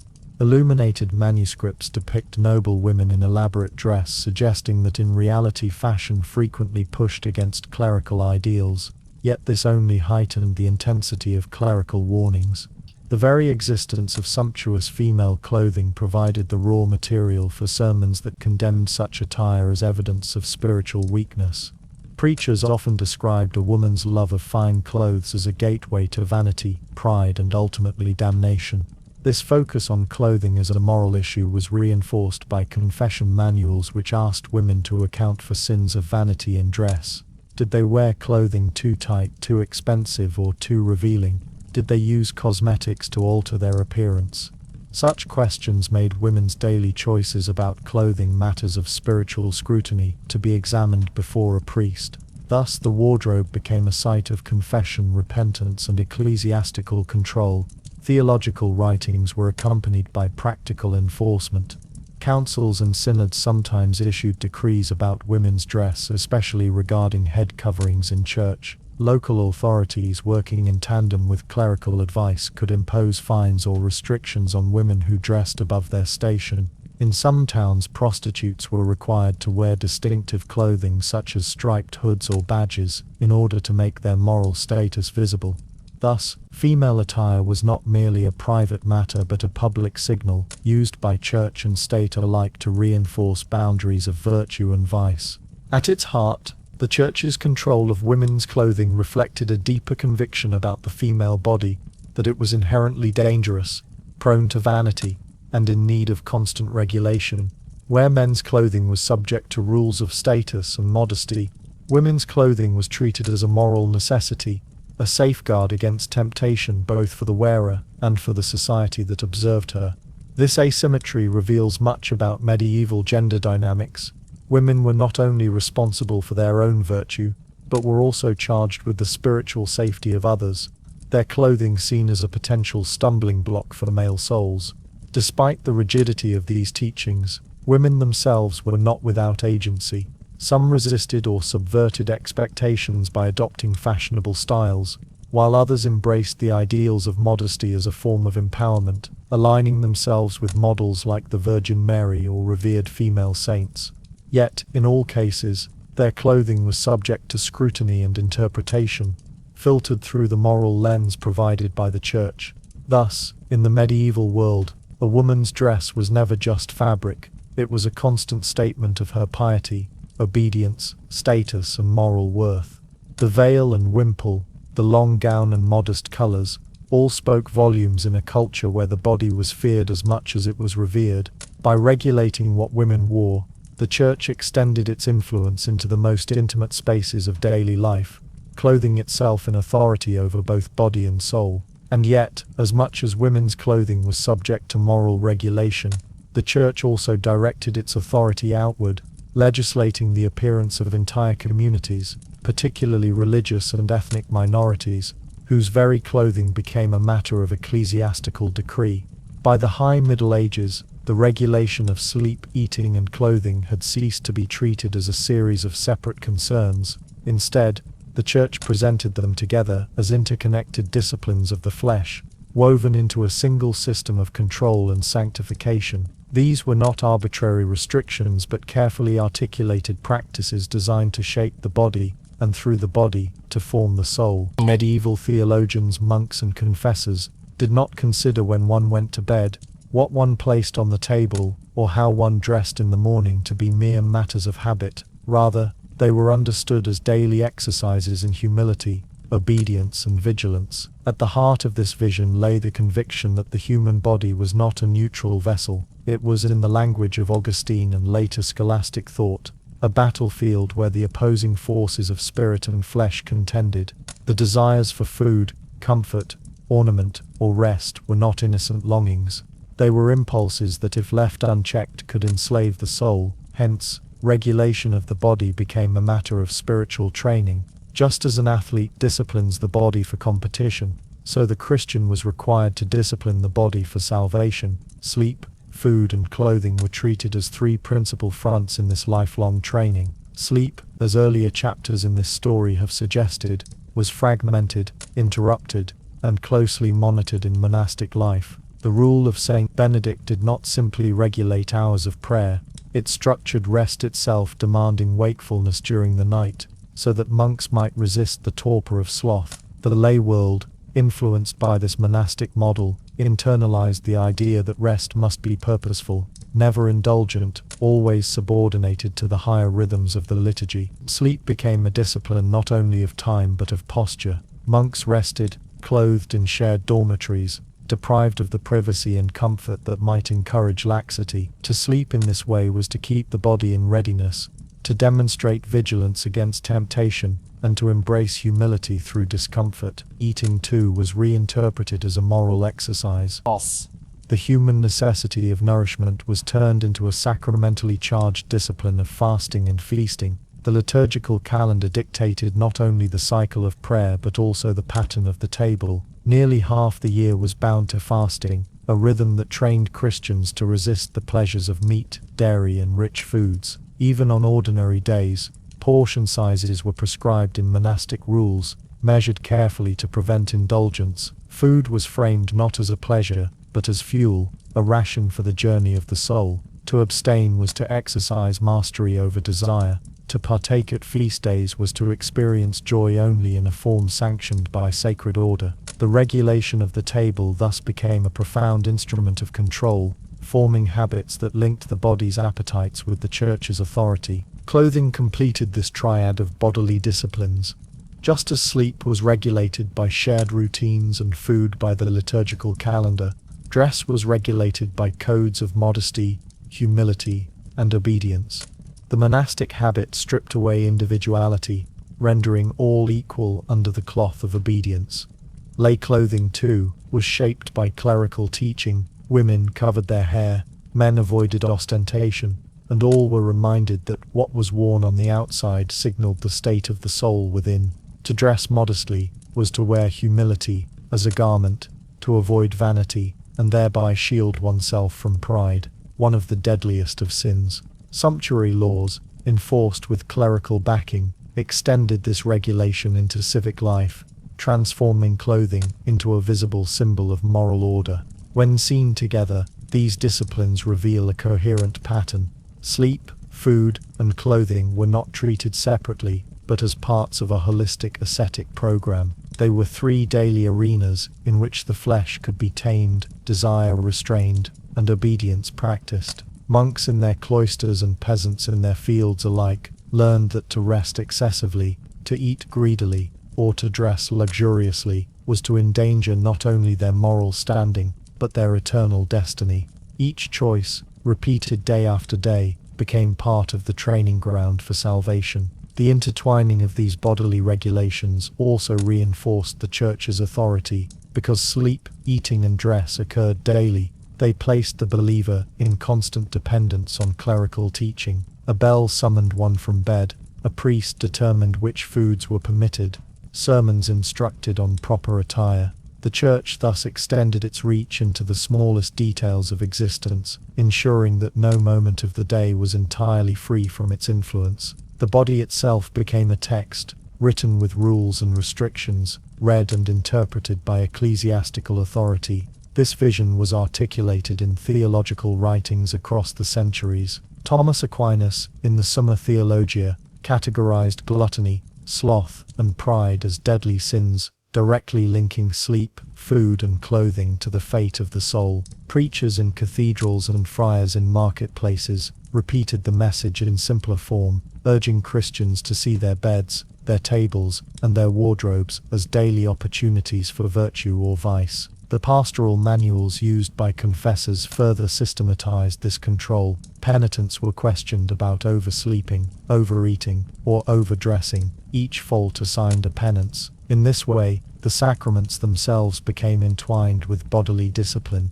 drawing every Christian into a system where the flesh was constantly monitored and corrected. The idea of the body as a training ground also aligned with the broader Christian metaphor of pilgrimage. Life was a journey toward God, and the body had to be disciplined as one disciplines a mule or a horse on the road. To allow the beast of flesh to wander into indulgence was to lose one's way, but to guide it with the reins of discipline, short sleep, controlled diet, modest dress, was to keep the soul on the narrow path. Thus, every bite of food, every hour of sleep, every garment worn became a small act of pilgrimage, moving the Christian closer to or further from salvation. Importantly, this intertwining of disciplines was not only negative or restrictive, it also offered meaning and structure to daily life. For many, the rhythms of fasting and feasting, the ritual of dressing in prescribed ways, the order of waking and praying, created a sense of belonging and purpose. To be bound by these disciplines was to be woven into the larger body of Christendom, sharing the same rhythms as neighbors and ancestors. Control was thus experienced not only as oppression, but also as identity, a shared discipline that gave life coherence in a world marked by hardship and uncertainty. Yet the weight of discipline was uneven. Clergy and monastics carried the most exacting burdens, rising for night prayers, measuring food with care, renouncing adornment entirely. Lay people followed a less severe but still meaningful version, shaped by sermons, feasts, fasts, and customs. Women bore heavier restrictions in dress, expected to symbolize purity through modest veiling. The poor, with fewer choices in food and clothing, lived under constraint more by necessity than by rule, yet even their meager habits were infused with clerical interpretation. In each case, the Church framed ordinary human needs as opportunities for obedience. By the later Middle Ages, this intricate system of bodily discipline had become second nature. To eat fish on Friday, to rise early for Mass, to wear modest clothing in church, were no longer exceptional acts but woven into the fabric of daily life. The body was not one's own to order freely. It was a vessel to be trained, monitored, and guided by sacred authority. This was not seen as a burden, but as a path to humility, a way of conforming the restless impulses of the flesh to the eternal order of heaven. And just as these daily disciplines shaped the lives of Christians, so too did they contribute to the Church's broader exercise of power. extending its reach not only into souls, but into the structures of society, where obedience of the body mirrored obedience to ecclesiastical and political authority alike. If discipline ordered daily life in medieval Christendom, penance deepened and intensified that discipline, translating ordinary restrictions into extraordinary acts of bodily sacrifice. In a world where the human body was seen as a constant source of temptation, penance became both a corrective and a performance, a way of reshaping the flesh so that the soul might ascend closer to God. The culture of penance was not merely spiritual in the abstract, it was material and visible, enacted through rough clothing, meager meals, interrupted sleep, and deliberate deprivation. These practices did not remain confined to cloisters and hermitages, but spilled into the streets, towns and villages, shaping the communal imagination of what it meant to live under the eye of the Church. The penitential imagination of the Middle Ages drew heavily from Scripture. The Hebrew Bible provided countless models of fasting and sackcloth as expressions of sorrow and repentance. The prophet Jonah's warning to Nineveh led to fasting and sackcloth, even for the animals of the city. The penitential psalms spoke of bones wasted away through groaning, and of bodies covered in ashes. The New Testament confirmed and spiritualized these traditions. Christ himself fasted for 40 days in the wilderness, while John the Baptist was remembered for his rough camel hair garment and a meager diet of locusts and wild honey. These precedents embedded the idea that true repentance demanded visible, bodily enactment. Rough clothing was perhaps the most iconic of these signs. Sackcloth, a coarse fabric woven from goat's hair or flax, became synonymous with penitence. In monastic orders, especially among Cistercians and later mendicants like Franciscans, the wearing of coarse habits was a daily reminder of humility, stripping away vanity and comfort. Lay penitents, when performing acts of atonement for sins, might don sackcloth publicly, parading their shame and contrition before neighbors and clergy alike. The tactile harshness of the fabric was part of its theology. The constant irritation of the skin mirrored the soul's restless discomfort under sin, a perpetual reminder of the need for mercy. Closely related to clothing was the discipline of food. Ordinary fasting was already woven into the liturgical calendar, but penitential fasting intensified its severity. Some penitents would limit themselves to bread and water for days or weeks, others to a single daily meal taken only after sunset. The medieval handbooks of penance prescribed dietary restrictions as punishment for particular sins, assigning longer or harsher fasts for grave offenses. For instance, a knight who committed homicide might be required to abstain from meat and wine for 7 years, while an adulterer might be ordered to fast on bread and water every Friday for the remainder of his life. These diets were not merely symbolic but physically transformative, reshaping bodies as they atoned for moral failures. The thinness and weakness produced by prolonged fasting became in itself a visible sign of repentance. Interrupted sleep functioned in a similar way. Just as monks were called to nocturnal vigils by the tolling of bells, penitents voluntarily, or under ecclesiastical direction, adopted patterns of broken rest as a form of atonement. Some would lie on the floor instead of a bed, others on boards or straw, stripping away comfort. Certain penitents wore hair shirts beneath their garments at night, ensuring that even rest was suffused with discomfort. In hagiographies, saints were often described as keeping vigil until exhaustion overcame them, their broken sleep transfigured into prayer. For the laity, nighttime penance might mean rising to recite psalms, keeping watch in a church, or walking barefoot in darkness as an act of contrition. In each case, the denial of sleep aligned with the denial of food and clothing comfort. The body was disciplined, its natural cravings turned into vehicles of humility. These penitential practices shaped not only individuals but entire communities. Public penance was a visible ritual, designed to remind all who saw it of the fragility of human virtue and the power of the Church's authority.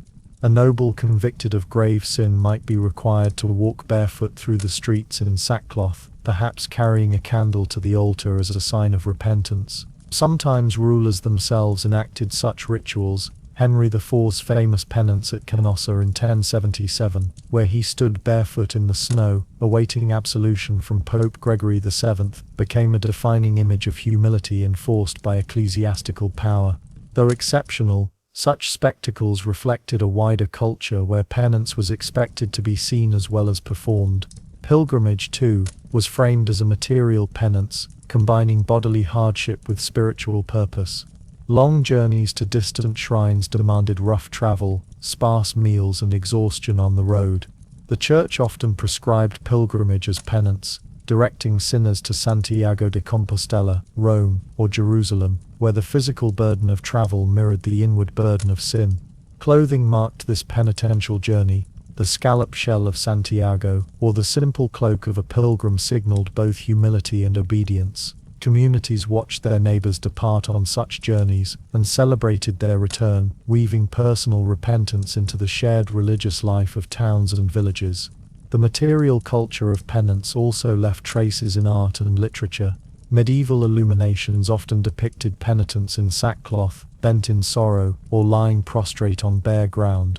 Sermons painted vivid pictures of the sinner chastising his flesh with fasting and vigil. Saints' lives narrated extreme examples: Francis of Assisi rolling in snow to quell lust, Catherine of Siena sustaining herself almost entirely on the Eucharist, or hermits withdrawing into wilderness caves to pray through sleepless nights. These stories shaped expectations, encouraging ordinary Christians to see lesser forms of bodily deprivation as part of their own penitential path. Yet penance was not only about personal purification, it also carried social and communal weight. Shared fasts during times of crisis, plagues, famines, or wars reminded entire populations of their collective need for forgiveness. Towns organized processions where citizens wore rough garments, carried relics, and prayed together, embodying the belief that the sins of the many required a communal act of atonement. In these moments, the fabric of sackcloth, or the taste of simple bread, became symbols of collective humility, binding communities together under the guiding hand of the Church. At the same time, the material culture of penance reinforced hierarchy. Clergy determined the severity and length of penitential acts, assigning different burdens depending on sin and social status. A wealthy knight might be stripped of armor and required to wear coarse wool, while a peasant's penance was expressed in intensified fasting. Women, often judged harshly for sins of vanity or sexuality, were prescribed visible clothing penances, ensuring their bodies became living sermons against pride. In every case, the Church exercised authority through material deprivation, regulating bodies in ways that were publicly recognizable and spiritually charged. This intertwining of rough clothing, meager meals, and broken sleep thus created a shared culture in which penance was not an abstract confession of fault, but a tangible, embodied discipline. The scratch of fabric, the growl of hunger, the weight of drowsy eyes in prayer, all were understood as pathways to humility. The discomfort of the flesh was proof of the soul's sincerity, a visible assurance to both God and neighbor that repentance was real. Over centuries, this culture of penance formed a distinctive rhythm of medieval life. It colored the imagination of saints and sinners alike, set the tone for public ritual, and deepened the Church's presence in the most ordinary aspects of existence. The penitent body, wrapped in coarse cloth, weakened by fasting, and kept from rest, stood as a living testament to obedience, an emblem of a society trained to see discipline of the flesh as the highest form of devotion. And as this material culture of penance solidified, it also fed into the broader structures of power, where the Church's regulation of bodily practices underpinned its ability to govern communities, kings and kingdoms, through shared rituals of humility and obedience. Even as the medieval Church exerted deep control over sleeping, eating, and clothing, ordinary men and women were not passive recipients of this discipline. Beneath the surface of obedience lay a constant undercurrent of resistance, adaptation, and subtle rebellion. People found creative ways to bend rules, reinterpret prohibitions, and reclaim some measure of personal freedom from the structures that sought to regulate their lives. These acts were rarely open defiance, which could invite severe punishment, but instead took the form of quiet negotiations, half-obediences, and socially tolerated evasions. In this way, medieval society revealed the tension between ecclesiastical authority and human desire, a dynamic that shaped daily life as much as the official rules did. The most obvious site of resistance was food. The Church's liturgical calendar was saturated with fasting days.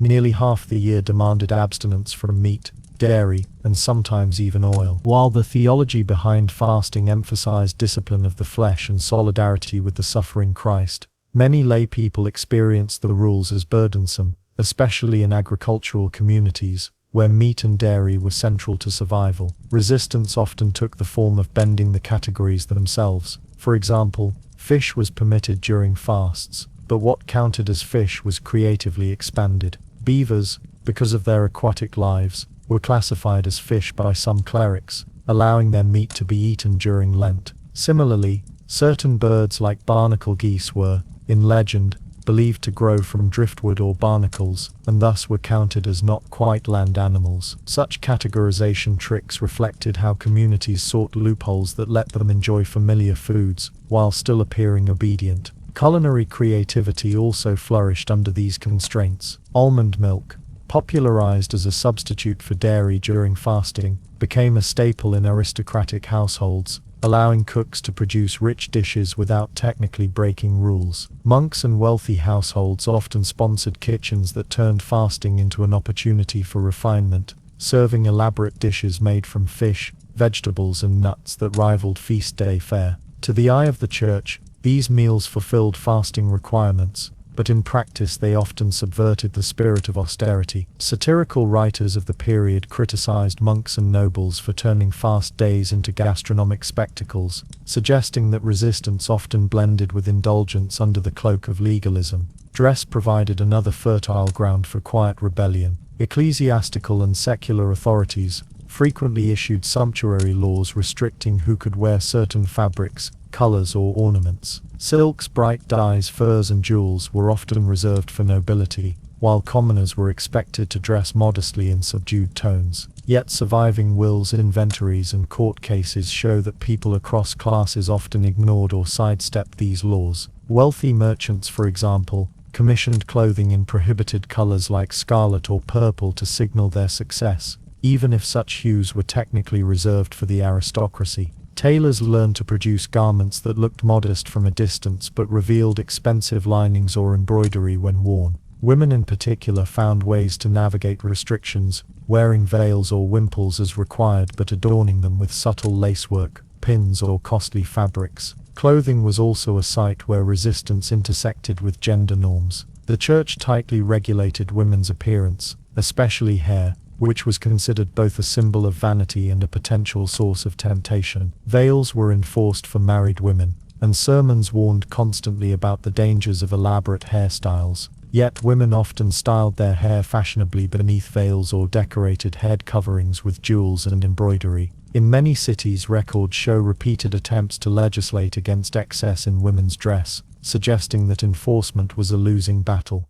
Each new law was met with new strategies of adaptation, a cycle of restriction and rebellion that underscored the resilience of human vanity and the limits of ecclesiastical authority. Sleep, though less visibly policed, also became a space for negotiation. Monastic rules divided rest with bells and prayers, enforcing segmented sleep that spread into towns near monasteries. But outside cloisters, lay communities adapted more flexibly. Many peasants, whose labor demanded long hours in fields or workshops, followed natural rhythms rather than ecclesiastical schedules. Seasonal work often dictated patterns of rest more than bells, with longer sleep in winter and shorter in summer.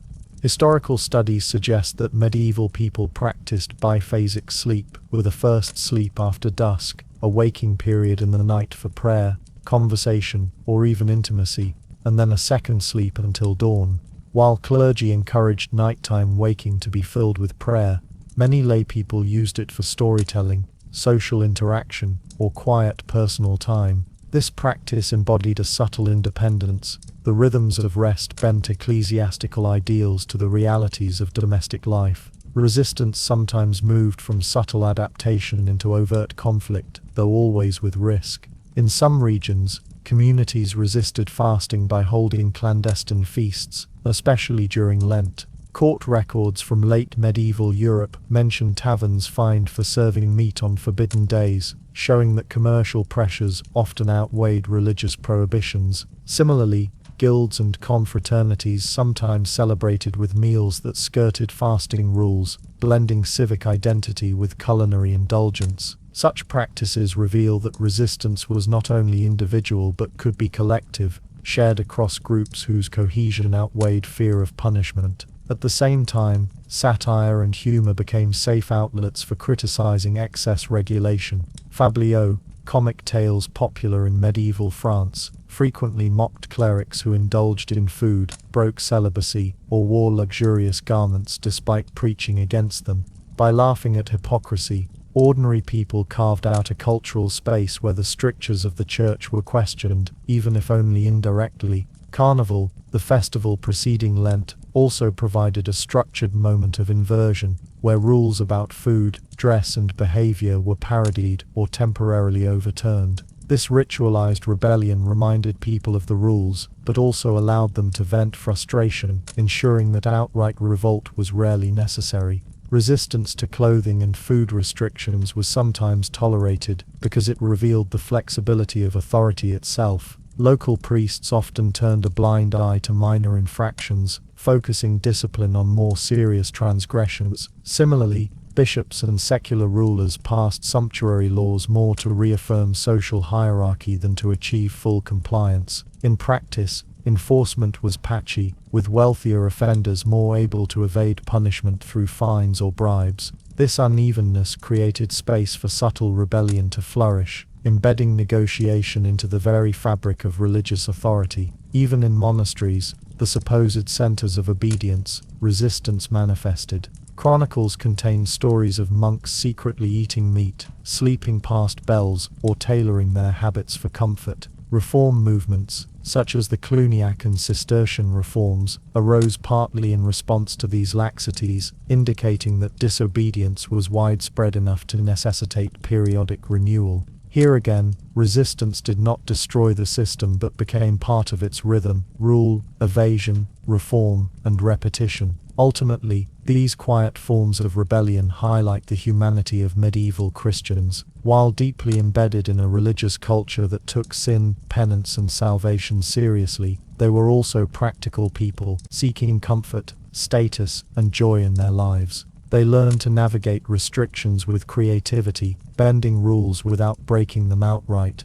and carving out small spaces of autonomy within a world saturated by ecclesiastical control. These acts of subtle resistance remind us that medieval society was not simply oppressed by the church's discipline, but was dynamic, constantly negotiating the balance between authority and freedom. And from these negotiations emerged a complex, layered culture where obedience and rebellion coexisted, a world in which the church sought to regulate every aspect of existence, but people found ways to adapt, resist, and assert their own rhythms of life. The medieval centuries had established a culture in which sleep, food, and clothing were not merely bodily functions or social markers, but tightly woven threads in the tapestry of religious life. Bells called not only monks but entire towns into rhythms of prayer and rest. Feast and fast days determined when and what people could eat. Laws and sermons dictated how bodies were to be clothed. These practices, while rooted in the Middle Ages, did not vanish with the dawn of the Renaissance or even with the upheavals of the Reformation. Instead, they cast what might be called a long shadow into the early modern period. Even as printing presses began to spread new ideas, economies shifted, and confessional divides hardened, many of the old disciplines endured, adapted, and continued to shape European societies well into the 16th and 17th centuries. The Reformation, which erupted in the early 16th century, might be expected to have swept away these bodily disciplines in one great purge. And indeed, reformers like Martin Luther, John Calvin, and Ulrich Zwingli did rail against what they saw as the legalism of fasting rules, the hypocrisy of sumptuary restrictions, and the emptiness of monastic timekeeping. Luther argued that salvation was not dependent on whether a man ate fish or meat on Friday, but on faith alone. Calvin dismissed elaborate vestments as distractions from the word. Zwingli attacked the fasting calendar directly, going so far as to defend a group of printers in Zurich who openly ate sausages during Lent in 1522, an act remembered as the affair of the sausages, a defining moment in the Swiss Reformation. Yet despite such defiance, the structures of discipline were not wholly dismantled. In Catholic regions, the Council of Trent 1545-1563 reaffirmed fasting calendars, clerical vestments, and modesty codes. Even in Protestant lands, new forms of regulation often replaced the old. Lutheran churches maintained a liturgical calendar, albeit simplified. Calvinist communities, while discarding saints' days, enforced strict Sabbath observance and sober dress. What changed was not the idea that bodily discipline mattered, but the framework within which it was interpreted. Where Catholics saw fasting and vestments as traditions sanctified by the Church, Protestants often reinterpreted them as matters of community order, or rejected them in favor of new rules, emphasizing sobriety, industriousness, and restraint. The invention of printing, too, reinforced rather than erased much of this discipline. Before the press, calendars of feasts and fasts were circulated in manuscripts, often inaccessible to the majority. With the press, books of hours, catechisms and vernacular Bibles became widespread, and along with them came printed tables of fast days, prayers for night and morning, and moral guidance on clothing and modesty. Protestant reformers used the press to attack Catholic practices, but they also used it to reinforce their own regimes of discipline. Calvin's Geneva produced countless printed tracts urging plain dress and condemning luxury, while English printers filled homes with almanacs that mixed agricultural cycles with religious observances.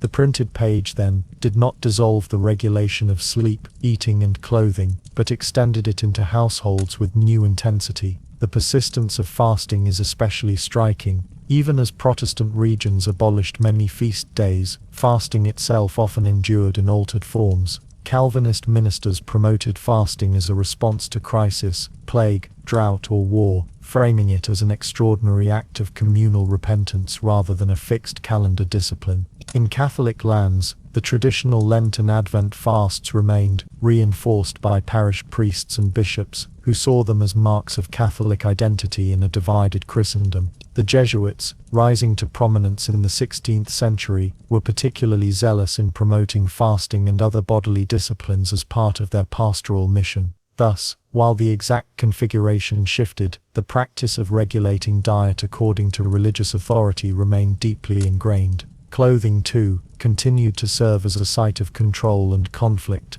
The medieval suspicion of luxury reappeared in Reformation sermons, which often thundered against elaborate dress as a sign of pride and worldliness. Calvin's Geneva imposed sumptuary laws, limiting the use of silks, jewelry, and extravagant headgear, echoing medieval ecclesiastical concerns. In England, Puritan preachers warned women against costly array, citing biblical injunctions to modesty. Even Catholic Spain, at the height of its imperial wealth in the 16th century, enforced strict codes on who could wear what, with moral as well as social arguments underpinning such regulations. The vestments of clergy remained a particular battleground, stripped down in some Protestant churches, reaffirmed in Tridentine Catholicism. They continued to symbolize the link between clothing and the sacred. Sleep, though less obviously politicized, also bore the traces of medieval regulation into the early modern world. The canonical hours lost some of their universal grip outside monastic life, especially in Protestant regions where monasteries were dissolved. Yet the idea that the night was dangerous, that dreams might be temptations, and that vigilance was spiritually necessary persisted. Prayer manuals instructed believers to begin and end the day with prayer, framing sleep as a moment when the soul must be entrusted to God.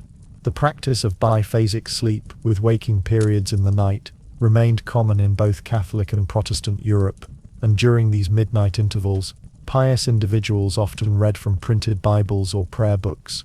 The theological suspicion of indulgent sleep endured. Laziness and oversleeping were castigated from pulpits as moral failings, while early rising became associated with industriousness and godliness. Economic and social change also reshaped the terrain. The growth of mercantile capitalism in the 16th and 17th centuries introduced new rhythms of work that sometimes clashed with traditional calendars of feasts and fasts. Urban guilds, once tightly bound to saints' days, began to orient themselves more toward commercial cycles.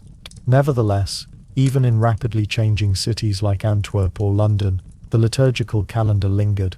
Markets were often scheduled around feast days. Clothing laws continued to distinguish classes. Fasting remained a communal marker. In rural areas, the church's grip was even more tenacious, with bells still organizing time and priests still instructing villagers in the old ways. What is most striking is that even where authority fractured, the underlying logic of regulating the body did not disappear, or whether through Catholic or Protestant teaching, whether by medieval bells or printed tracts, Europeans continued to treat sleep, food and clothing as moral matters. The Reformation changed the content but not the premise that daily bodily habits shaped the soul and required supervision. The continuity across this supposed divide underscores how deeply ingrained the medieval legacy was, and how difficult it was to escape. The shadow of medieval regulation stretched therefore into a world of printing presses, global trade, and religious wars. It adapted itself to new contexts, becoming at times stricter, at times looser, but always present. To live in early modern Europe was still, in many respects, to live within the framework laid down by centuries of ecclesiastical discipline. And yet, this continuity also set the stage for the eventual unraveling. As economies expanded, as individualism grew, and as skepticism about authority deepened, the grip of these regulations began to weaken. The story of that loosening, and of how the modern age emerged from the shadow of medieval control, forms the closing chapter of this long historical arc. The story of how the medieval church once governed the rhythms of sleep, food and clothing does not end neatly with the Reformation, or even with the dawn of modernity.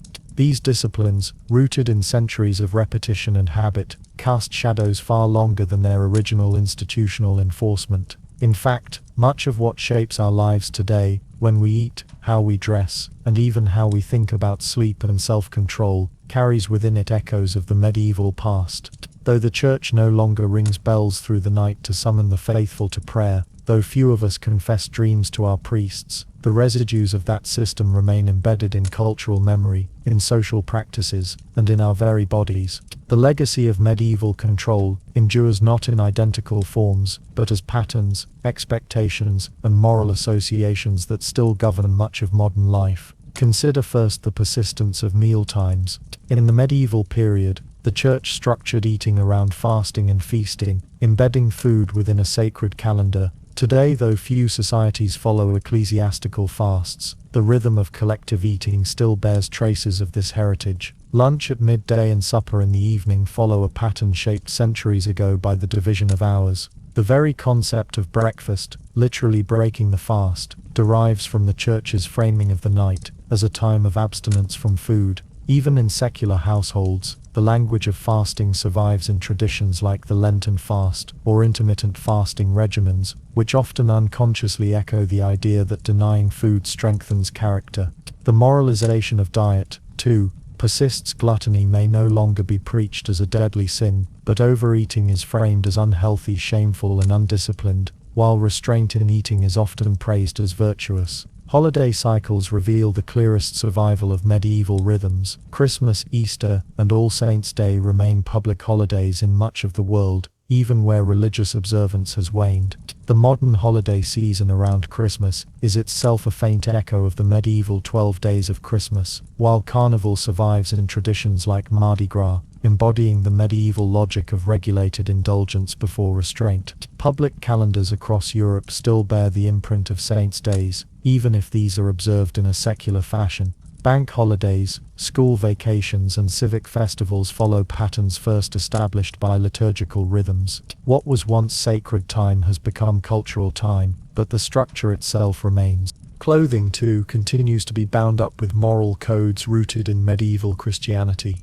Dress codes in schools, workplaces, and public spaces reflect assumptions about modesty and appropriateness that can be traced back to ecclesiastical teachings. The expectation that women should cover their shoulders in formal settings, or that revealing attire is immodest, descends from medieval sermons on chastity and vanity. Even the idea that certain clothes mark seriousness or respect, suits for men, dark dresses for women at funerals, formal attire at weddings, echoes the medieval linking of garments with moral or spiritual states. The uniformity of dress in religious institutions survives in secular uniforms.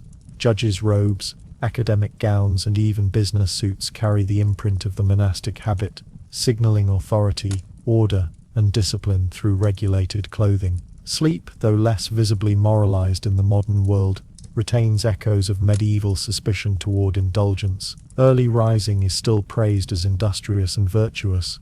The early bird catches the worm carries much the same moral weight as medieval warnings against sloth. The discipline of waking at set hours, now enforced by alarm clocks rather than bells, reflects the same assumption that time must be ordered, and that sleep must not be excessive. Even our cultural unease with naps or with irregular sleep rhythms reflects the long inheritance of a system that prized vigilance over comfort. The modern culture of productivity, with its disdain for sleeping in and its valorization of sleepless workers, may seem secular, but its roots lie in centuries of Christian suspicion toward the dangers of sleep. Perhaps most striking of all is the persistence of modesty as a cultural expectation, particularly around women's dress and behavior. Though secularized and contested, the idea that women bear a special responsibility for maintaining social morality through modest attire reflects the long history of sermons, laws, and treatises on female vanity and chastity. Hair, once a central focus of ecclesiastical anxiety, remains a symbol laden with cultural weight, whether in debates over headscarves, school dress codes, or workplace policies. The medieval church's regulation of women's clothing has left behind a lingering belief that women's bodies require control, a legacy still evident in modern controversies. Even practices of penance, though stripped of their explicit theology, echo through modern attitudes toward self-discipline. Rough clothing has transformed into the symbolism of uniforms and workwear, while fasting has re-emerged in the guise of dieting, detoxing, and ascetic wellness practices. Interrupted sleep finds its parallel in the culture of hustle and sacrifice, where denying oneself rest is treated as a badge of honor. What the medieval church once imposed as acts of humility, modern society often embraces as markers of ambition, health, or productivity. The language may differ, but the underlying pattern of linking bodily denial to moral worth endures. The modern world has also inherited the medieval tension between obedience and resistance. Just as medieval people quietly bent fasting rules, adopted fashionable dress despite prohibitions, or adapted sleep patterns outside monastic norms, so too do modern people resist codes today. Students push back against school uniforms, workers bend office dress codes, and individuals reconfigure traditional holidays into secular celebrations. The cycle of regulation and rebellion continues, suggesting that the medieval pattern is not only a relic but a living dynamic of human societies. In sum, the medieval church's control over sleep, eating, and clothing left behind more than just rules. It established habits, moral frameworks, and cultural expectations that shaped Europe for centuries, and through colonial and cultural transmission, much of the modern world. The bells may no longer ring for matins, but alarm clocks still carve the night. Fasting may no longer bind the calendar, but diets and holidays still discipline appetite. Robes and habits may belong to history, but dress codes and uniforms still regulate bodies. The legacy persists not as a direct continuation, but as a palimpsest, old lines faintly visible beneath new writing, ancient structures echoing through modern lives. The medieval church may no longer command the rhythms of sleep, eating, and clothing, but the world we inhabit still bears the imprint of its long discipline. To study that past is not to look at something distant and alien, but to recognize the roots of patterns we continue to live by, often without realizing their deep historical origin.